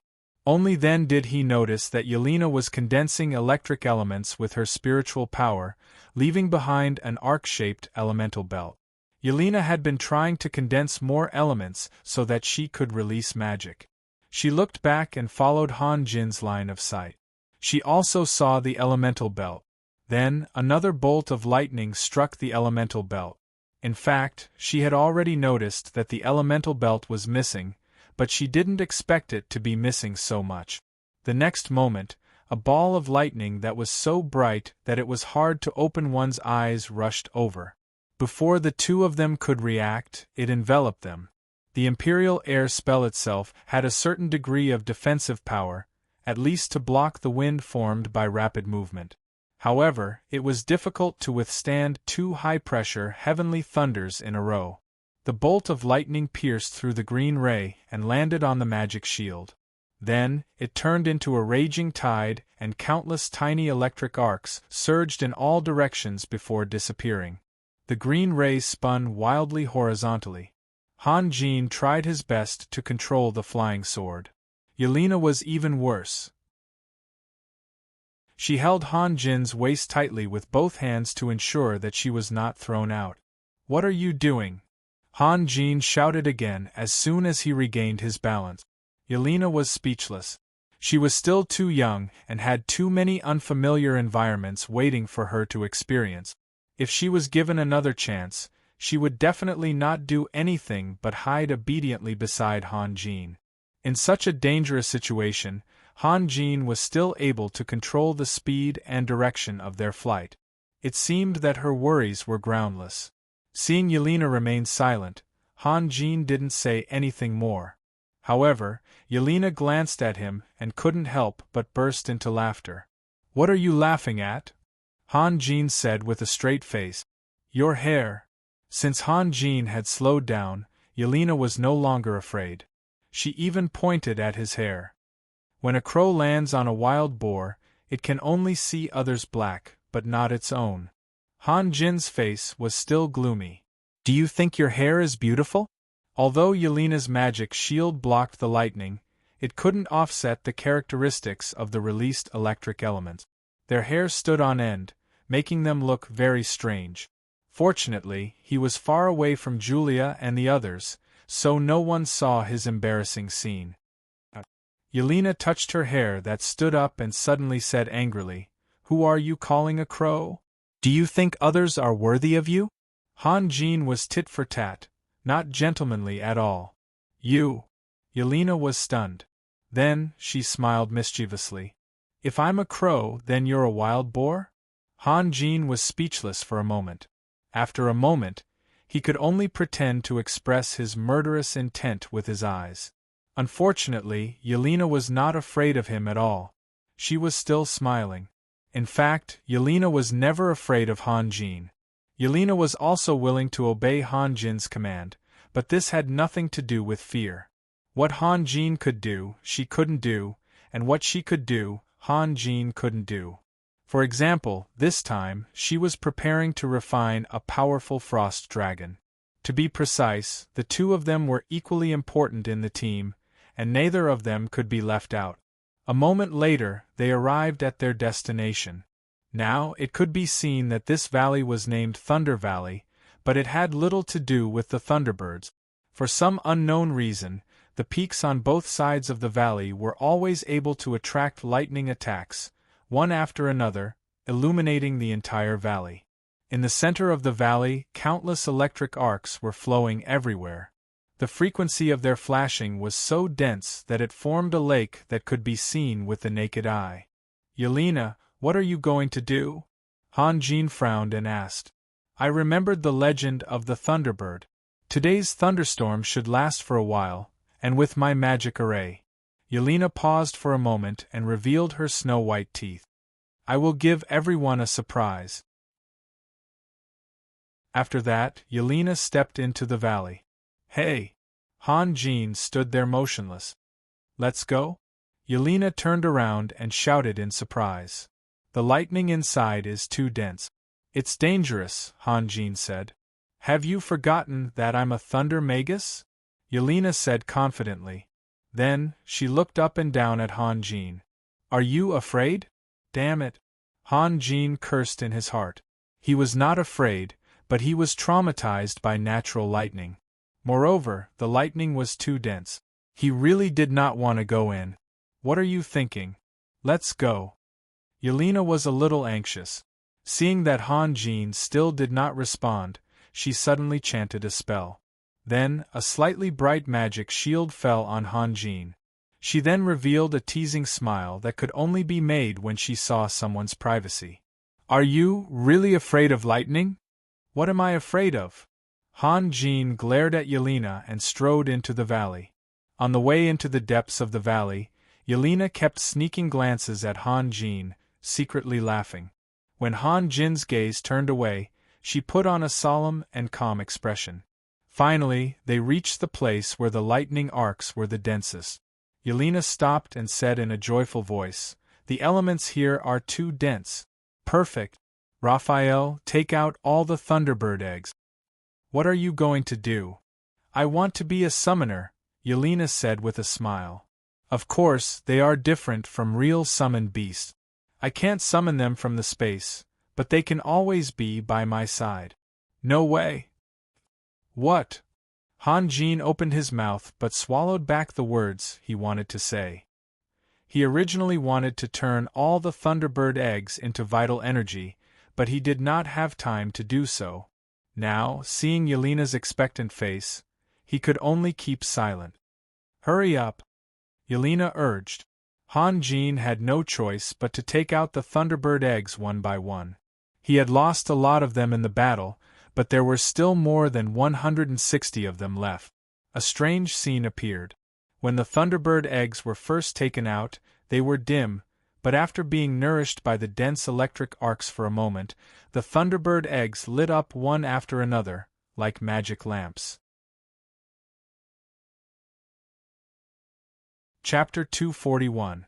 In modern terms, Yelena was a pure workaholic. She was always immersed in her own magic world, forgetting about time and other people. Perhaps this was the fundamental reason why she was able to become a genius. After an unknown amount of time, the magic shield on Han Jin's body had disappeared. Electric arcs swept past his feet, and he felt a slight numbness. Yelena had been concentrating on controlling the magic array, so he didn't want to disturb her. He gave Gibran a look, and the few of them turned around and retreated out of the valley. Winston and Saxon had thick skin, and they also had combat energy, so it was enough to let them stay behind to protect Yelena. Leger and Gibran built a very simple shed with branches. Mercenaries were not that particular, and they couldn't afford to be particular, so they all hid in the shed to avoid the annoying spring rain. The weather was still very cold, but with Kane around, this was not a problem. Time flew by quickly as they warmed themselves by the fire and chatted. Although they talked about some unimportant things, it was undeniable that friendship often needed this kind of casual chat to strengthen. If they had to talk about future development and other important things when they met, it would be too selfish. Yelena only came out once when it was time for dinner. She only ate a few mouthfuls before returning to the valley. Not to mention other aspects, just this kind of hard work was enough to be admired. The rain was still falling, and the lightning was still flashing, so there was no way to cultivate. Han Jin let Harley out and let him be responsible for the night watch. The few of them half sat and half lay down in the straw shed and fell asleep. In the morning, Han Jin was awakened by a burst of crisp chirping. He stretched his body and crawled out of the straw shed, just in time to see Yelena running over with a smile. Behind her, there was a large group of things that looked like chicks. Yelena didn't sleep all night, so her face was full of tiredness, but she was very excited. Sometimes she would jog a few steps, sometimes she would turn around, clap her hands or laugh a few times, just like a child. Gibran and the others also heard the noise and crawled out of the straw shed one after another. Looking at the chicks, Leger said with a face full of surprise, "No way? The Thunderbird eggs hatched just like that? Could it be because they absorbed electric elements?" "That's right." Yelena laughed. She ran a few steps forward, and when the little Thunderbirds caught up, she ran a few more steps forward, making the little Thunderbirds chirp non-stop. "Look how cute they are." No matter how strong the Thunderbirds would become in the future, they were still too weak now. More than 100 chicks had been pulled into a line. Those that were able to keep up with Yelena were all very strong. In comparison, the chicks at the back were in a sorry state. Although the spring rain had stopped, the ground was still muddy. Moreover, running out of the valley was too far for the little Thunderbirds. The little Thunderbirds that were lagging behind were almost rolling and crawling as they ran forward. One of the little Thunderbirds was even lying in the muddy water, unable to get up. Julia hurriedly ran over and held the little Thunderbird in her hands. Females generally liked small animals, and as an elf, Julia was even more so in this aspect. After a moment of observation, Julia sighed. "This little Thunderbird won't live for long." Yelena was stunned. "Why?" "It's too weak and has no ability to eat." "Raphael, I heard from Morrison's that you once used magic to save a dying armored bull," Leger said. "You can save it too, right?" "Really?" Julia was overjoyed and held the little Thunderbird in front of Han Jin. "You?" Han Jin's face was a little pale. He thought that these Thunderbird eggs were energy that could be absorbed. He didn't stop Yelena because he thought that she was using them to study magic. If he knew that Yelena's goal was to hatch them, he would have objected. "Why do you want to save it? We just killed all the Thunderbirds yesterday and now you want to. Isn't it too funny?" "That's different," Yelena said. "How is it different?" Han Jin asked. "It's just different." Yelena paused. "They're so cute." "Boring." Han Jin snorted at Yelena's reason. "Raphael, you've seen the power of those Thunderbirds. If you can tame them, they'll be a great help to us in the future." Julia was smart and tried to persuade Han Jin from the perspective of utility. "Impossible," Gibran said. "Even if we tame them, they may not listen to us. Do you have the ability to communicate with them? Do you want to catch a few ogre shamans?" Julia couldn't help but glare at Gibran. However, Gibran's words made sense. At the very least, she had no way to answer him. After hesitating for a moment, Julia reluctantly placed the little Thunderbird on the ground. Yelena looked at Han Jin angrily. It didn't matter that she stopped, but the group of little Thunderbirds had already surrounded her, and some even tried to jump on her legs. How long does it take for Thunderbirds to mature? Han Jin asked without thinking. They should be able to fly by the end of autumn, Julia said. Han Jin took a few steps forward, bent down, and picked up the little Thunderbird. He observed it in front of his eyes. So fast. It can't not be fast. If their feathers aren't full, they'll freeze to death in winter, Julia replied. The little Thunderbird looked like it was dying. Perhaps it was because Han Jin's actions were a bit rough, but after being picked up by Han Jin, it kept struggling and pecking at Han Jin's fingers with its tender beak. You're going to hurt it. Julia couldn't bear it and took the little Thunderbird. Strangely, the little Thunderbird became obedient in Julia's palm, squinting its eyes and lying there motionlessly. Han Jin shrugged and turned to look at the group of Thunderbirds under Yelena's feet. There were a lot of them, about 140 to 50, and he was a little tempted. In fact, many things end in failure, not because he wasn't capable enough, but because he chose the wrong method at the critical moment. Yelena tried to use cuteness to move Han Jin, but it didn't have any effect. However, Han Jin listened to Julia's words. Among the tens of thousands of techniques, there were indeed techniques that could be used to raise spirit beasts, but they were considered unorthodox and unorthodox technique. In the end, cultivation was all about oneself. No matter how powerful the spirit beasts that were raised were, it was impossible for them to help their masters become fairies. This was putting the cart before the horse. Furthermore, in modern society, spirit beasts were almost extinct, so the decline of spirit beast techniques was a natural thing. The spirit beast sacrificial material was a middle-grade Tao technique. A long time ago, he used the spirit beast sacrificial material and the spirit refreshment incantation to save the dying calf. However, that was only one calf. Now, he was facing more than 100 little Thunderbirds. Although his strength had greatly improved compared to that time, releasing more than 100 middle-grade Tao techniques consumed too much vital energy. Moreover, the spirit beast sacrificial material was a necessary medium. Otherwise, he would not be able to control so many Thunderbird. Han Jin hesitated for a long time, but still performed the technique. He suddenly thought it through. It didn't matter if he didn't achieve the effect he expected. More than 100 Thunderbirds were more than 100 ninth-level magic crystals. It was worth it no matter how much he had to pay. As it turned out, the little Thunderbird wasn't obedient at all. It was lying there motionless because it didn't have the strength to move. It wasn't injured, but it didn't have enough strength. The spirit beast sacrifice and the charm of spirit refreshment had an immediate effect.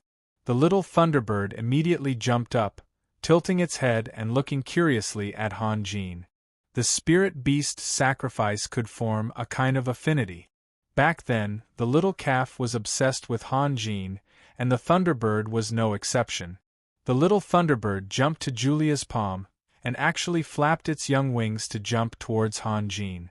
However, it didn't have the ability to fly, and after jumping from Julia's palm, it fell straight to the ground. Han Jin reached out and caught the little Thunderbird. At this moment, the little Thunderbird didn't reject Han Jin at all. It jumped happily in Han Jin's palm, its pair of small wings shaking up and down, like a pug wagging its tail at its owner. Its young sharp beak opened wide, and it let out a series of crisp chirps, but no one knew what it was trying to say. Yelena had worked hard all night, and now it was Han Jin's turn to work hard.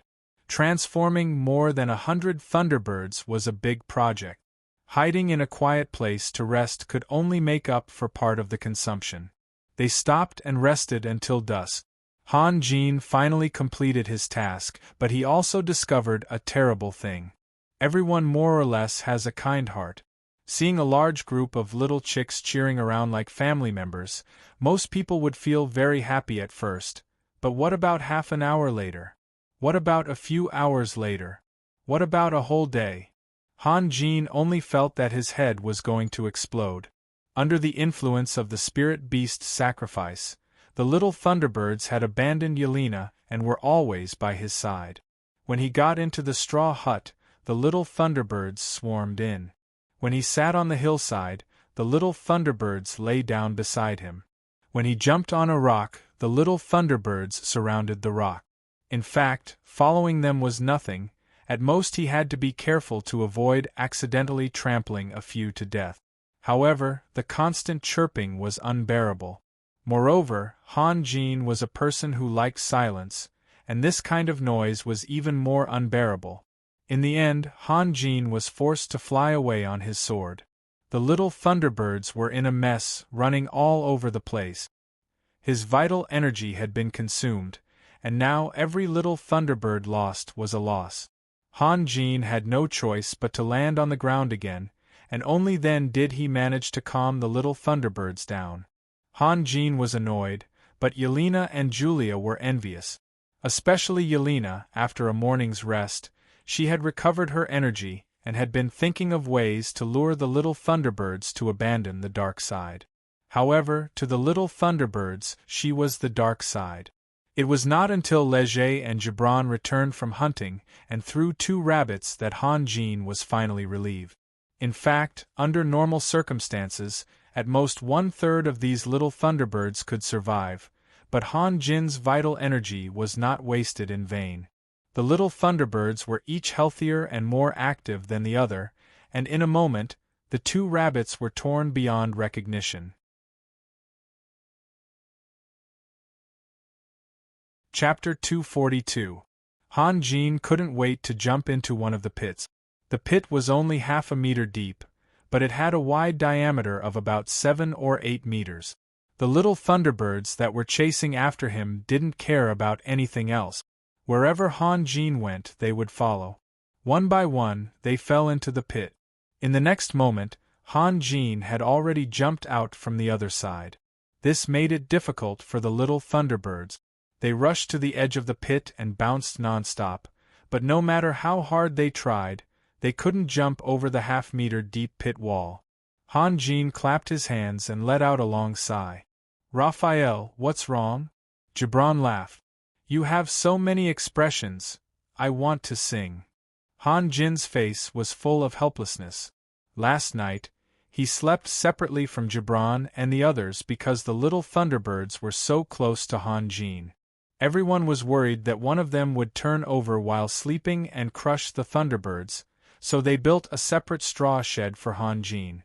But in Han Jin's eyes, it wasn't a straw shed at all. It was a chicken coop. He was already very depressed, but Yelena kept pestering him, repeatedly telling Han Jin to be careful at night and not move around. In fact, Han Jin was a very polite person, but after being harassed by the little Thunderbirds for a whole day and having to sleep in a chicken coop at night and Yelena's annoying, he couldn't help it and told Yelena on the spot that if she was worried, she could sleep with him. Yelena blushed and ran away in a panic.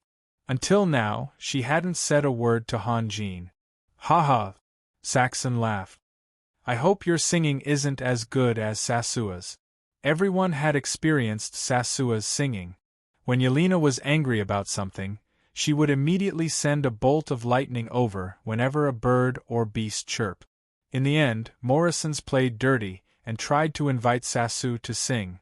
One could imagine how annoying Sasua's singing was, to the point of being struck by lightning.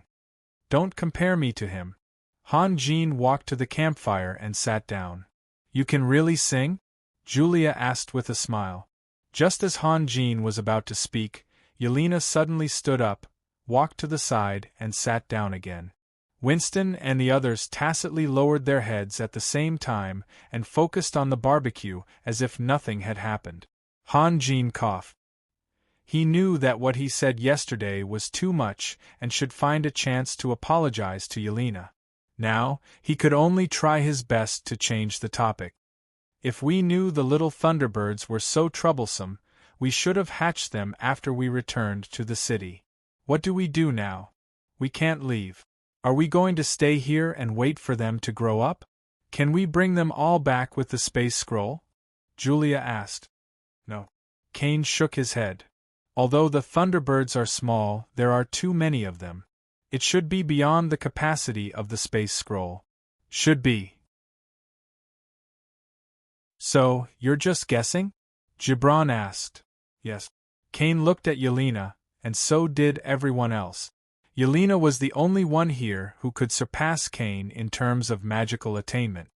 Kane is right. Yelena had to speak. I've read about this before. We can't take the risk. If we cause a space distortion, even we won't be able to escape, let alone the Thunderbirds. So we really have to stay here. Leger smiled bitterly. Why don't we go back to the city first? Listen to his nonsense? What does he know? Yelena pouted. We've already killed those adult Thunderbird. Without the nourishment of electric elements, the Thunderbird eggs will soon wither. If we went back the day before yesterday, it should be fine, right? Don't forget where we are now. This is the southwest region of the Terashaw Mountains. The rainy season came more than a month earlier than ours. Without thunderstorms, what can I do by myself? Just as Han Jin and the others were talking about the little Thunderbirds, a group of people was slowly approaching Thunder Valley. Walking at the front was a swordsman in his 30s. He had black hair and black eyes. The lines of his face were very resolute. He had a pair of bright eyes, a high nose and slightly thin lips. This person's temperament was a bit strange. His every movement was very dignified, like a big shot who had been in a high position for a long time. However, there was a cynical smile at the corner of his mouth, giving off a sloppy feeling. The person walking beside him was also in his 30s. He wore a priest's robe with a white border and a black background. This kind of priest's robe was not worn casually. The Vatican had strict regulations for priest's robe. The Pope's robe was red, the Archbishop's robe was white border and black background, and the Cardinal's robe was white border and red background. It was obvious that this ordinary-looking person was an archbishop. Behind them were a dozen followers. Although they were walking in this dangerous forest, their expressions were calm and collected, as if they were playing in their own backyard. Your Majesty, should we go back? The Archbishop smiled bitterly. We've been walking in the forest for months. You really have the time. What's the hurry? The swordsman said faintly. No matter what, we have to kill some high-level holy animals and go back happily. Otherwise, it'll be too embarrassing. Your Majesty, don't joke around. Your strength has been recognized by all the lords. Who would still doubt you? The Archbishop laughed. All the lords? Not even close. The swordsman looked back at the Archbishop. What's wrong? Your face is full of reluctance. You don't want to accompany me anymore? Sigh. The Archbishop sighed. Who would believe it? I'm a bishop who promotes love and justice everywhere. How could I accompany someone to hunt in the forest? I know you don't like it, but I like it. Don't your doctrines always say that you have to be brave and sacrifice? For me, you can sacrifice this once, the swordsman said with a smile. The Archbishop shrugged. Your Majesty, I have to say that your interest should not be here, but in Iron Fist City. Aren't you worried that something might change? Those who deserve to die are all dead. What change can there be? The swordsman smiled. Forget it. We came out to play to relieve our boredom. Let's not talk about that painful and depressing place. Painful? Depressing? The Archbishop was stunned. Others might not understand the swordsman in front of him, but he knew him too well. After all, the two of them grew up together. At the age of 15, he had inherited the position of lord and personally led his army to conquer the world. He had created countless glorious achievements. Up until now, a total of 9 lords had died under his sword. His name had shaken the entire continent. This decisive and powerful king could actually feel pain and depression? You don't understand? The swordsman narrowed his eyes slightly. Actually, I hate it when people share my power. Every time I see those churches I feel very, very disgusted. The archbishop's body stiffened. He stared at the swordsman blankly, not knowing what to say. Both of them stared at each other for a moment. Suddenly, the swordsman burst into laughter. He reached out and patted the archbishop's shoulder. You. I was just joking. Look at you, you're so scared. The archbishop revealed a smile that was uglier than crying. After so many years, you still don't understand me? My faith in the God of Light is unshakable. The swordsman stared into the archbishop's eyes. Do you believe it? The archbishop did not know whether to nod or shake his head. The swordsman was very ambitious. He liked to be straightforward and even capricious. His hands were stained with the blood of countless people. To say that he believed in the God of Light was really a big joke. Nodding went against his conscience. He did not want to flatter anyone, but shaking his head would hurt their friendship. Actually, I don't believe it myself. The swordsman chuckled. However, I have to thank you, old friend. I know what kind of person I am. If it wasn't for the restrictions of the Holy See, perhaps, I would have become a complete lunatic.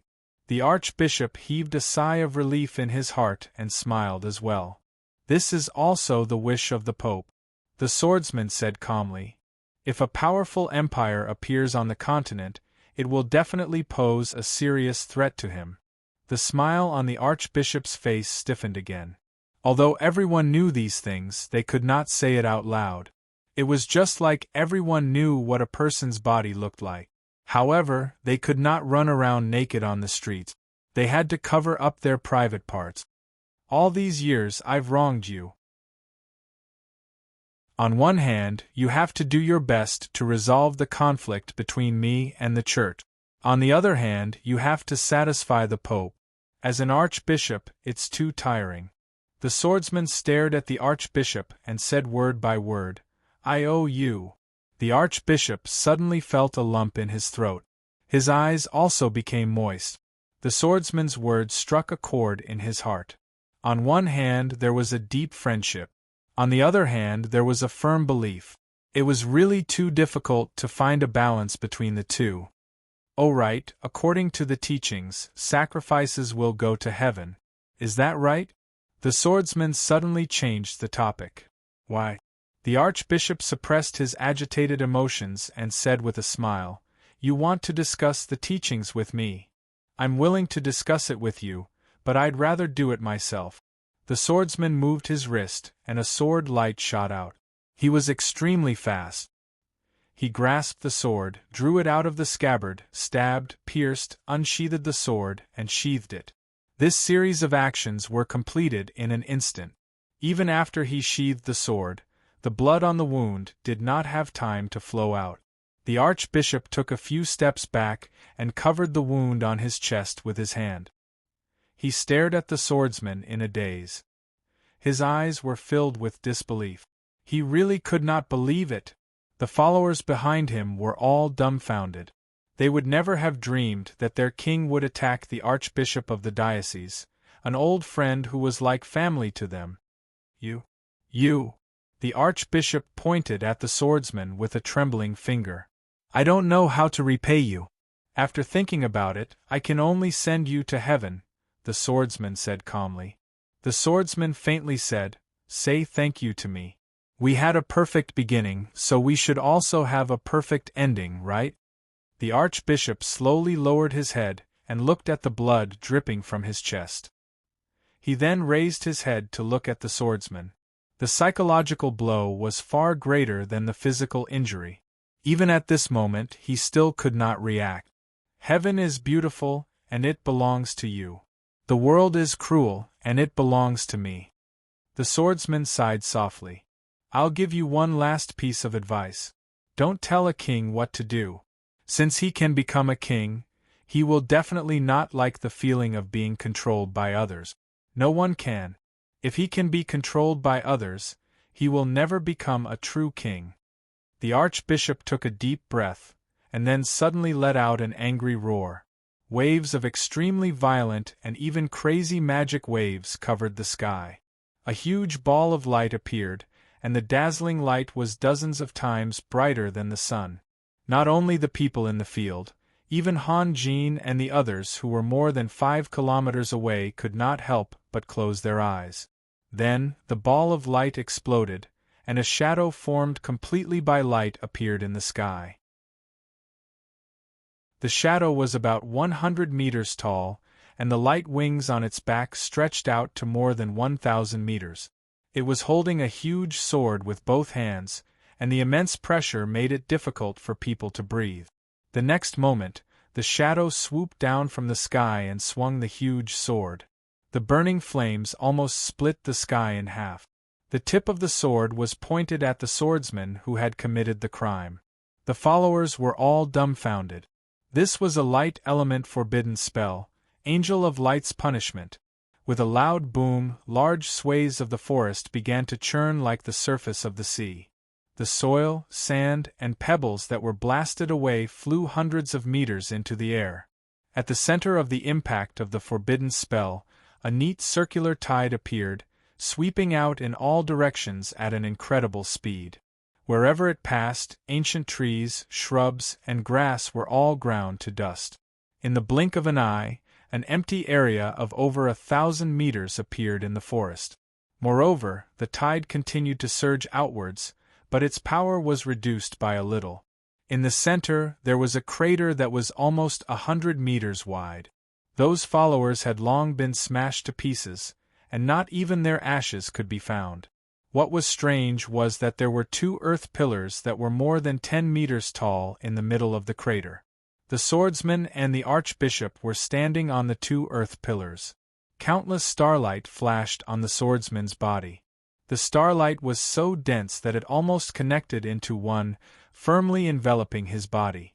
Meanwhile, the archbishop was standing in a circular shield. The attack of Angel of Light's punishment came from above. If it couldn't break through the 2 people's defense, it naturally couldn't destroy the ground beneath their feet. It's a pity. You could have become the next pope. The swordsman smiled. Cough. Cough.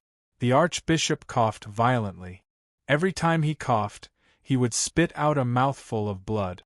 The blood blocked his throat, causing him to cough again. Actually, I didn't want to kill you just now, the swordsman said slowly. The archbishop suddenly raised his head. While coughing, he looked coldly at the swordsman. How could he still believe the swordsman's nonsense? If I wanted to kill you, you would have been dead long ago. Without your head, can you still release a forbidden spell? The swordsman said with a smile. You. The archbishop was stunned. It did make sense. With the swordsman's strength, he could have killed him in one blow. But, well, your forbidden spell was released very well. You were killed without a sound. It's inevitable that people will suspect me. As I said just now, I don't want to share my power with others. Moreover, I don't want to share my secrets with others. After all, these people have followed me for more than 10 years. I really can't bear to kill them with my own hands. Thank you. Thank you. Hearing these words, the archbishop was so angry that he almost fainted. However, he still had a glimmer of hope in his heart. The swordsman hadn't made a move yet. Obviously, he had something to say to him. Perhaps, there was still room for redemption. This time, no one can stop me, right? The swordsman said softly. My best friend was killed by Laura. I brought the army to avenge my friend. Justice. I am justice. Bah. The archbishop spat out a mouthful of bloody saliva. Lord Laura's faith in the God of Light is much more devout than yours. Do you think His Holiness will believe your lies? No, you can't say that. As long as my army thinks that I am justice, or, as long as I think that I am justice, it's fine. The swordsman shrugged. What right does His Holiness have to stop me? No one will doubt the friendship between us, right? The archbishop laughed bitterly. Lord Laura wants to kill you. Why would she kill me? Of course Laura wants to kill me. You died in Laura's hands because you wanted to protect me. The swordsman scratched his head. Is it so hard to understand? I wholeheartedly wanted to help you become the Pope. I also put in a lot of effort. Everyone saw it. Laura didn't want you to become the Pope, so she wanted to kill you. This reason is considered normal, right? The Archbishop closed his eyes. However, his eyes were filled with despair. Since young, he knew that he was far inferior to the swordsman in all aspects. However, he never thought that he would die in the swordsman's hand. I have to thank you again. In fact, you also want to become the Pope, right? You have been working hard and cultivated many trusted followers. The swordsman laughed. Using your name, I am confident that I can persuade the Light Knight Regiment to help me take revenge. I can also persuade more than 10 cardinals. They have always been on good terms with you. Of course, this is the result of your hard work. But Lola's power is not to be underestimated. When Lola dies, the Knights of Light will be done for, and those cardinals will be killed as well. I will be the final victor, and I won't need to use much strength. The Holy See, whose power has been greatly reduced, can only obediently lie on the ground and lick my toes. At this point, the swordsman rubbed his hands excitedly. I'm looking forward to that scene. The Archbishop looked at him coldly. At this moment, he was prepared to die. He became clear-headed, more clear-headed than ever before. He had seen through his old friend. Unfortunately, his realization came too late. That person was a monster who could maintain absolute calmness at all times. Excitement, loss of self-control, joy, sorrow, love, and so on. All the emotions that he showed were just a disguise. Devil. You are a devil. I never thought that I would treat a devil as my best friend. The Archbishop's voice was getting weaker and weaker. No one is eavesdropping, right? The swordsman looked around seriously. Since there is no one, I will tell you something from the bottom of my heart. Actually, I don't want to kill you. At least, I didn't want to in the past. I want to kill you because I have seen through you. Since we were young, you have always been inferior to me. However, you were not satisfied. You treated everything in the past as humiliation and buried it in your heart little by little. I thought that if I helped you become the Pope, you would definitely help me with all your strength. Later, I thought it through. How could you let go of such a good opportunity to surpass me? After being a supporting character for so long, you have never given up. You have always persevered, worked hard, and endured. Why? Isn't it because you want to be the protagonist? I know your habits, the Archbishop said coldly. You want to kill me. Of course, you have to find a reason for yourself. After only being an Archbishop for 5 years, you have controlled nearly half of the Vatican's power. Old friend, you still don't admit your ambition? The swordsman laughed. Hypocrite. Hypocrite. I only want to help you. Since we were young, everything I did was to help you. The Archbishop closed his eyes. He did not want to look at the swordsman anymore. Praise the God of light. You are so great. The swordsman looked at the sky with devout eyes. Then, he turned his gaze to the Archbishop. Then, help me one last time. I have no other choice. Lola's appeal is too great. Those lords have already formed an alliance. If they are given a few more years to develop, it will be difficult for my dream to come true. That old man, the Pope, is still making things difficult for me. Your death can be exchanged for my glory. Old friend, I swear, this is the last time I beg you. I will never trouble you again. Don't be hypocritical and disgusting. The Archbishop said hatefully. You want to kill me? Come on. You! How can you say such things? You really hurt my feelings. The swordsman scratched his head again, looking very troubled. Someone will avenge me. The Archbishop's body swayed. He barely managed to control himself. I will wait for you. I can guarantee that, absolutely not, the swordsman said seriously. The swordsman said seriously, after Lola's death, I will hold a grand funeral for all the Knights of Light in Moonlight City. His Holiness will definitely come, and then I will hold an even bigger funeral. Do you understand what I mean? You want to murder the Pope? The Archbishop suddenly opened his eyes and looked at the swordsman in shock. Even the Vatican is gone. Letting the Pope live alone. That is too cruel. I am a very soft-hearted person. The swordsman smiled. Don't be too superstitious about the Pope's power. Also, don't forget that I am a sword saint. What I practice is the River of Stars battle skill. Even if you release absolute barrier now, it won't be able to block my fighting skill. That old man, the Pope, as long as I get within 3 meters of him, he will die. Old friend, for the sake of our friendship and to satisfy your curiosity, I have told you so much. Are you satisfied now? The Archbishop seemed to have seen something terrifying. The muscles on his face twisted, and then his body slowly fell to the ground. To be continued. If you want to know what will happen next, please go to www.chidian.com. There are more chapters. Support the author, support the original reading.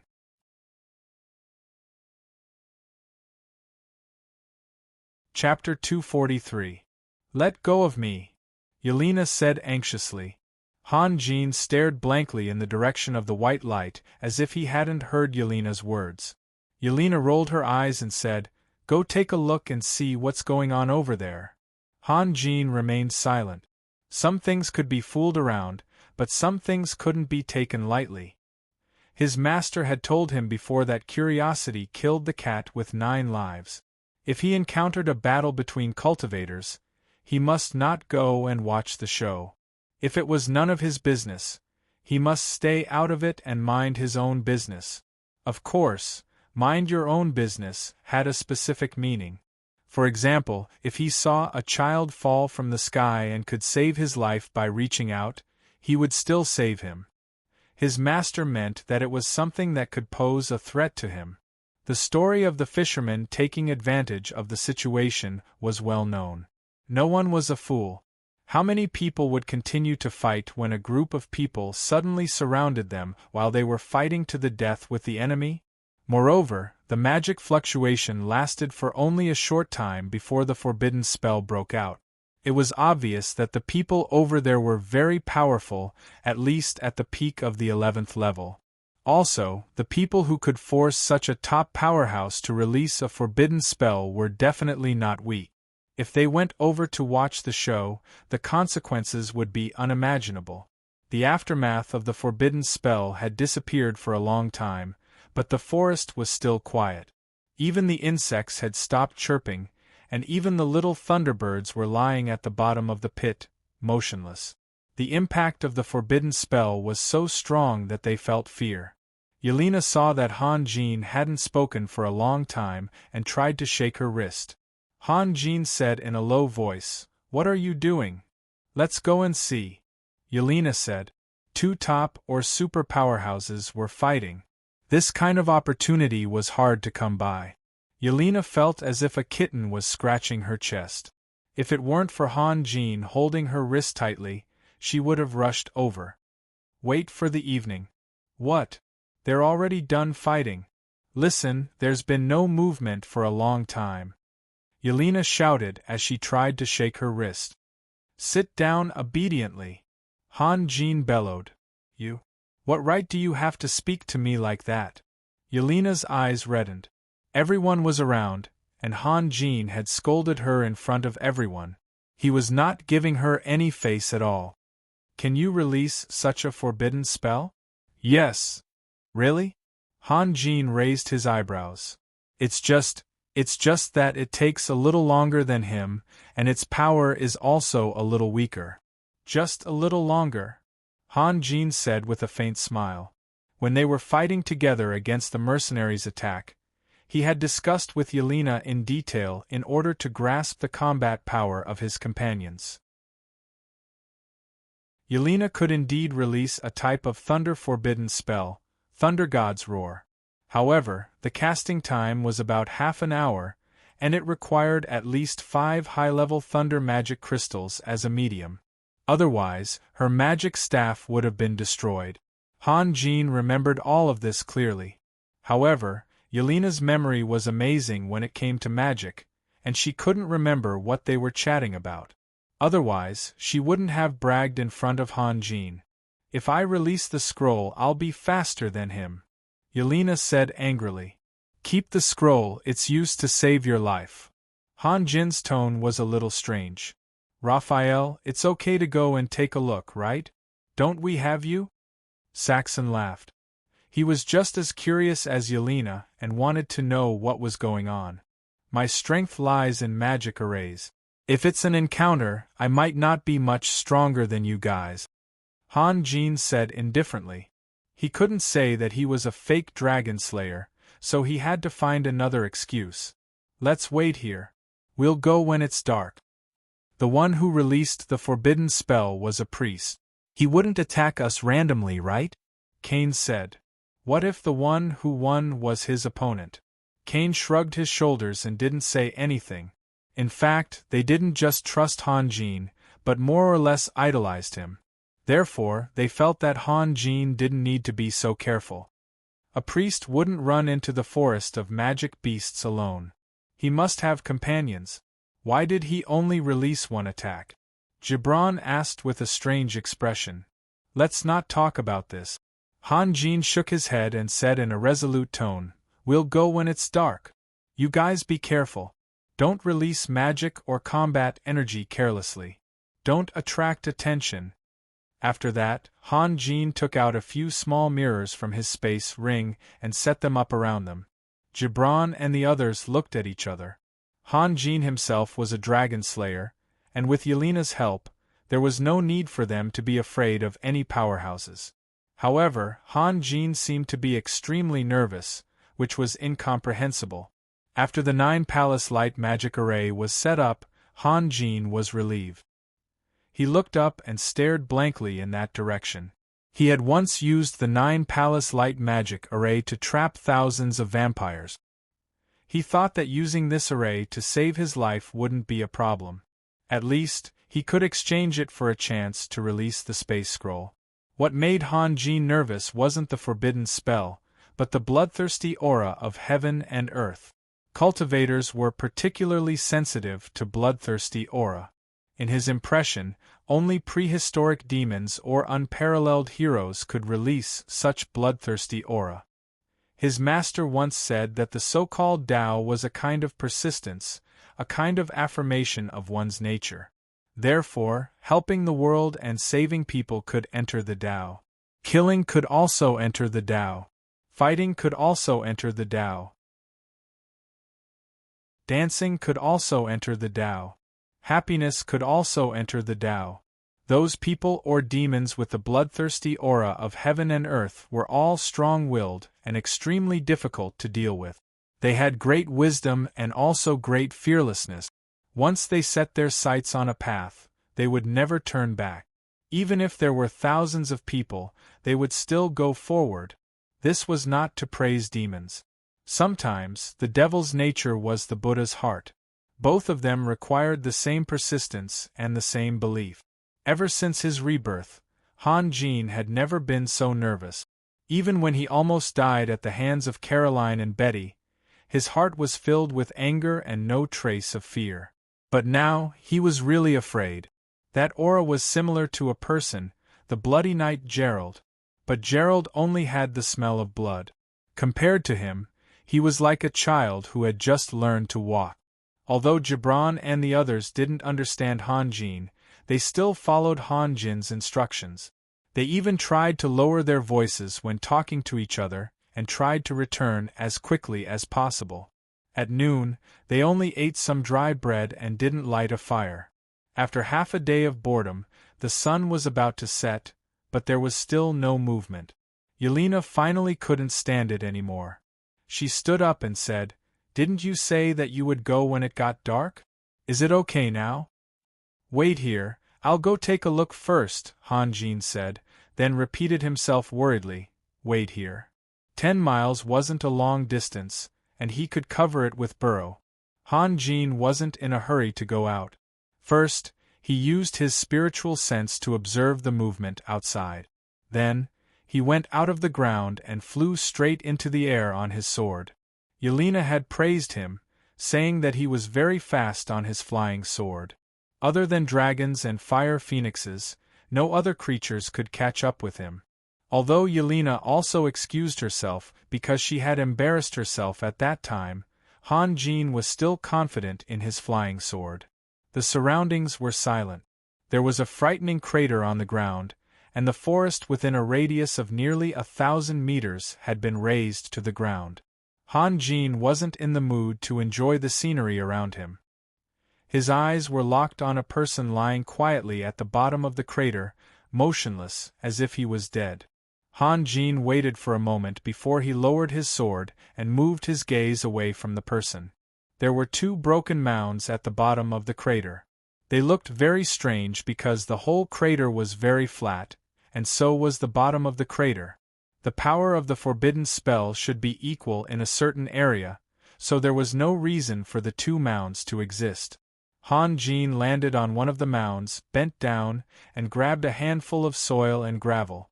After observing it for a while, he jumped down from the mound and grabbed a handful of soil from the bottom of the crater. After comparing the two, he concluded that the mounds were formed after the forbidden spell was released. Then, Han Jin slowly approached the corpse and touched it with the tip of his foot. The corpse had already become stiff, so he bent down and carefully observed it. From the outside, this person had died from an arrow wound. An arrow had pierced through his forehead and came out from the back of his head. There were also a few arrows in his chest and legs. Han Jin used to be a private investigator, so he immediately noticed that something was wrong. The wound on his chest was the one that bled the most, so much so that the exposed muscles were a little pale. It didn't look like an arrow wound. Han Jin wanted to take a closer look, but suddenly he heard a very small sound from afar. He was shocked and hurriedly held his breath. He raised his hand and took out the soul-devouring bead from the space ring. Harley's figure appeared in the air, and then he rushed towards the direction of the sound, according to Han Jin's telepathic command. Harley was incorporeal, so he wouldn't be hurt. Of course, he would be in trouble if the enemy was the priest. However, the priest's body was lying at Han Jin's feet, so he wasn't worried. Besides, he could take Harley back in an instant. Harley had just floated out of the crater when he retreated and shouted, "Master, it's Miss Yelena." Han Jin couldn't help but shake his head. With Yelena's curiosity, sooner or later she would bring disaster to herself. "I don't need you to talk." Yelena appeared at the edge of the crater angrily, but when her eyes met with Han Jin's, she seemed a little discouraged. She stammered for a long time, then said softly, I'll go down and take a look, okay? Come down." Han Jin didn't know whether to laugh or cry. She was already here, so why was she still pretending to be a good girl? Yelena smiled, released the levitation spell, and landed beside Han Jin. When she saw the priest's black robe with white edges, her face immediately became serious. "He's a priest. I can see that too," Han Jin said helplessly. "I can also see that he's a man. But he's an archbishop. There are only 3 archbishops in the entire Vatican." "Yes, can a cardinal release a forbidden spell?" Han Jin said as he slowly pulled out the arrow from the chest of the corpse. Out of the corner of his eye, he saw a line of small characters engraved on the arrow. "Lola? Who's Lola?"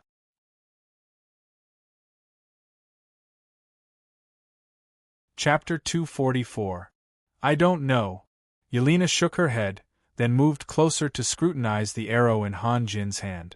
"Did the person named Lola kill him?" This arrow was inserted from the back. Han Jin looked hesitant. "It's obviously a setup, but this method is a bit childish. Which murderer would leave a weapon with their name engraved on it? Also, if it's a setup, why didn't they take the body away?" "Master." Hagen also moved closer. "This guy is a priest." "Nonsense, go away," Han Jin said impatiently. No, Master, don't you feel the fluctuation of the light element?" "Why can't I feel it?" Yelena looked around suspiciously. I'm very sensitive to the light element, Hagen said confidently. Maybe it's the residual fluctuation of the forbidden spell. Hagen opened his mouth, but swallowed the words he wanted to say. He also felt that his idea was too unbelievable. Then he floated around and observed the corpse from all angles. After a long time, he finally couldn't help but say, Master, I feel, what? Han Jin raised his head. I feel that this guy is already dead, but, Han Jin raised his eyebrows and waved his hand. The soul-devouring orb suddenly lit up, and the next moment, Hagen was sucked into the orb. However, he seemed very unwilling and threw himself on the wall of the orb, waving his arms and legs. But Han Jin had already put the orb into the space ring, and his request was blocked by the space. At this time, Gibran and the others also arrived. At first, they were a bit embarrassed, but when they saw that Han Jin's expression was normal, they jumped into the hole one by one. Winston looked around, and after a long time, he sighed sincerely. What a terrifying forbidden spell. If we were the ones attacked. Raphael and Yelena will be fine, but us? We can just close our eyes. Gibran smiled bitterly. Raphael, you should let Hagen out. I feel that he has something important to say, Yelena suddenly said. Han Jin was working wholeheartedly, trying to find something valuable. He didn't notice Hagen, but Yelena did. That guy has been dead for too long, and his brain has become stupid. What important things can he have? Han Jin said as he took out a long whip. The tip of the whip moved like a snake and penetrated the wound on the corpse's chest, then slowly opened the wound. Let him out. If he's still talking nonsense, it won't be too late to lock him back, Yelena said. Han Jin shook his head helplessly and took out the soul-devouring bead from his space ring. This time, Hagen had learned his lesson. Without waiting for Han Jin's permission, he immediately shouted out a few simple words. He's dead. But he's not dead. What do you mean? Han Jin was stunned. What are you talking about? Yelena and the others didn't understand either. Hagen breathed a sigh of relief, then explained seriously, on the surface this person is dead, but he's not completely dead. It's like. Hagen wanted to find something to make an analogy, but couldn't find a suitable one. He was so anxious that he scratched the face of the skeleton. Like what? Just like me. Hagen finally managed to squeeze out a sentence. He then added, but not exactly like me. The more they listened, the more confused they became. Yelena frowned and said, like you? How did you become like this? Hagen was stunned and hurriedly said, you don't understand what I mean. I mean, this guy is not completely dead. He seems to be waiting for something, and, I'm asking, how did you become like this? Yelena interrupted Hagen. Hagen paused for a moment, then said with difficulty, I desire eternity. There's nothing wrong with that. Who doesn't want to live forever? Those who say they don't want to, don't have the opportunity or the strength to try. They are very sad. When I was young, I... Shut up. Answer my question, Yelena said through gritted teeth. Hagen looked at Han Jin and saw that Han Jin was indifferent. He hesitated for a moment, then said, it's blasphemy. Death sacrifice? Yelena was shocked. You. Hagen didn't expect Yelena to understand. He was stunned for a moment, then said in a surprised voice, I didn't expect that you also desire eternity. I think we'll be good friends. If there's anything you don't understand, just ask me. As long as I know, I'll tell you. Bullshit. Yelena cursed. She said word by word, you're so evil. So cruel. Hagen's plan to form a united front had been foiled, and he was a bit angry. Among the people here, he was only afraid of Han Jin. Although he didn't have any decent attacking power, it was still difficult for others to cause any substantial harm to him. Hagen shouted, Miss Yelena, you're so hypocritical. Do you still want to deny your desire for eternity? Then how do you know about blasphemy and death sacrifice? Bah! I've seen a lot of hypocrites like you. Bullshit. Bullshit. Yelena was trembling with anger. She took out her magic wand, but Han Jin reached out in time and pulled Yelena aside. You've gone off topic, haven't you? Hagen, you said this guy looks like you? What do you mean? I mean, this guy looks like me when I first died. It's like. Hagen suddenly closed his mouth, looked around, and shouted, Huh? The sun had already set, and the sky was getting darker and darker. Only now could they vaguely see that the entire crater was filled with countless tiny light spots. They flickered around their feet, passed through their noses and mouths, and floated in the air. However, they did not produce any magic waves. Oh no! Hagen screamed and returned to the soul-devouring orb as fast as he could. Then, the omnipresent light spots gathered into a bunch and flew into the sky. At this moment they sensed the mana fluctuations, and they couldn't be stopped. The mana fluctuations became frantic at an extremely fast speed, and the dots of light covering the sky all gathered at a certain point.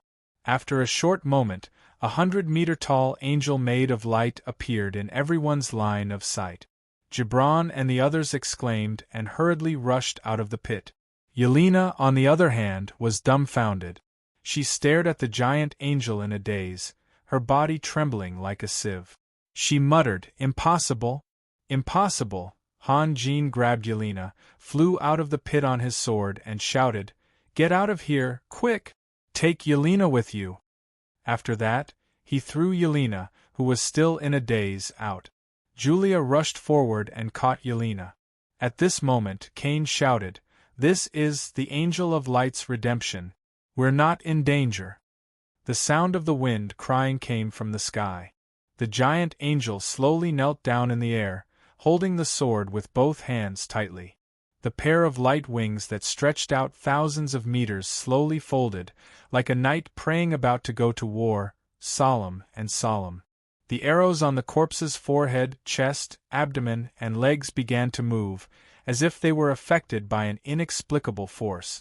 They withdrew from the body bit by bit, then fell to the ground. However, the corpse still didn't react. The light emitted from the giant angel's body became dimmer and dimmer, but its forehead became brighter and brighter. The first thing to disappear was the pair of giant wings of light, followed by the longsword, and then the body. All of the light was concentrated on one point, and the airflow in the forest suddenly became stagnant.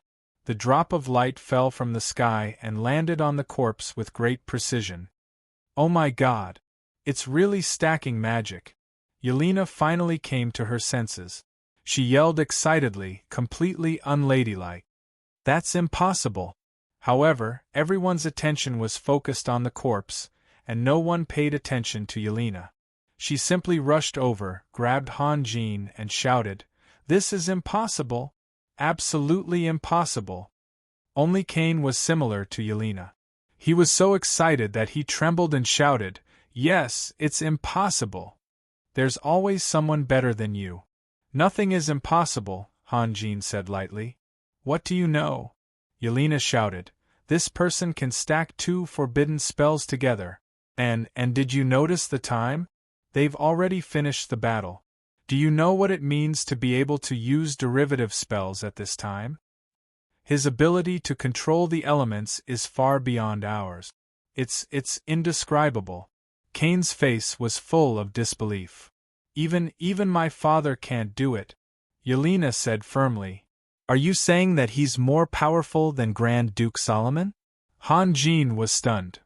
No, that's 2 different things. Yelena shook her head. So, when he released the previous forbidden spell, he already knew that he was going to die today?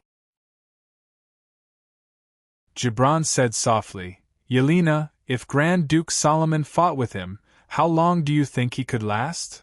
It's hard to say. Yelena paused. In the battle this morning, he only released 1 attack. Gibran said slowly, I'm curious who killed him. Everyone was stunned, but they all understood what Gibran meant. This was a pool of deadly muddy water. Grand Duke Solomon of the City of Elements had been a 12th-level powerhouse for a long time. Together with Fasa of the Fado City, Chasem of the Cold Shadow City, and Gavara, the murderer's strength was obvious. At the very least, he was no weaker than Grand Duke Solomon. This kind of person could not be provoked. The murderer could not be provoked, and the person lying on the ground could not be provoked either. Even if he couldn't do anything to Han Jin, killing them would be no different than crushing ants. Of course, if he wanted to bully them, they would fight until the end. After all, they had the support of Han Jin and Yelena. "Let's get out of here first?" Leger said. "You guys go first. I'll see if there's anything I can help him with," Han Jin said softly. You want to help him?" Gibran was shocked. "Of course, I want to help him." Han Jin smiled. To be continued. If you want to know what will happen next, please go to www.chidian.com. There are more chapters. Support the author, support the original reading. You're tuning in to the Phoenix Knights YouTube channel. Don't forget to subscribe and join us on this journey to catch the most captivating stories.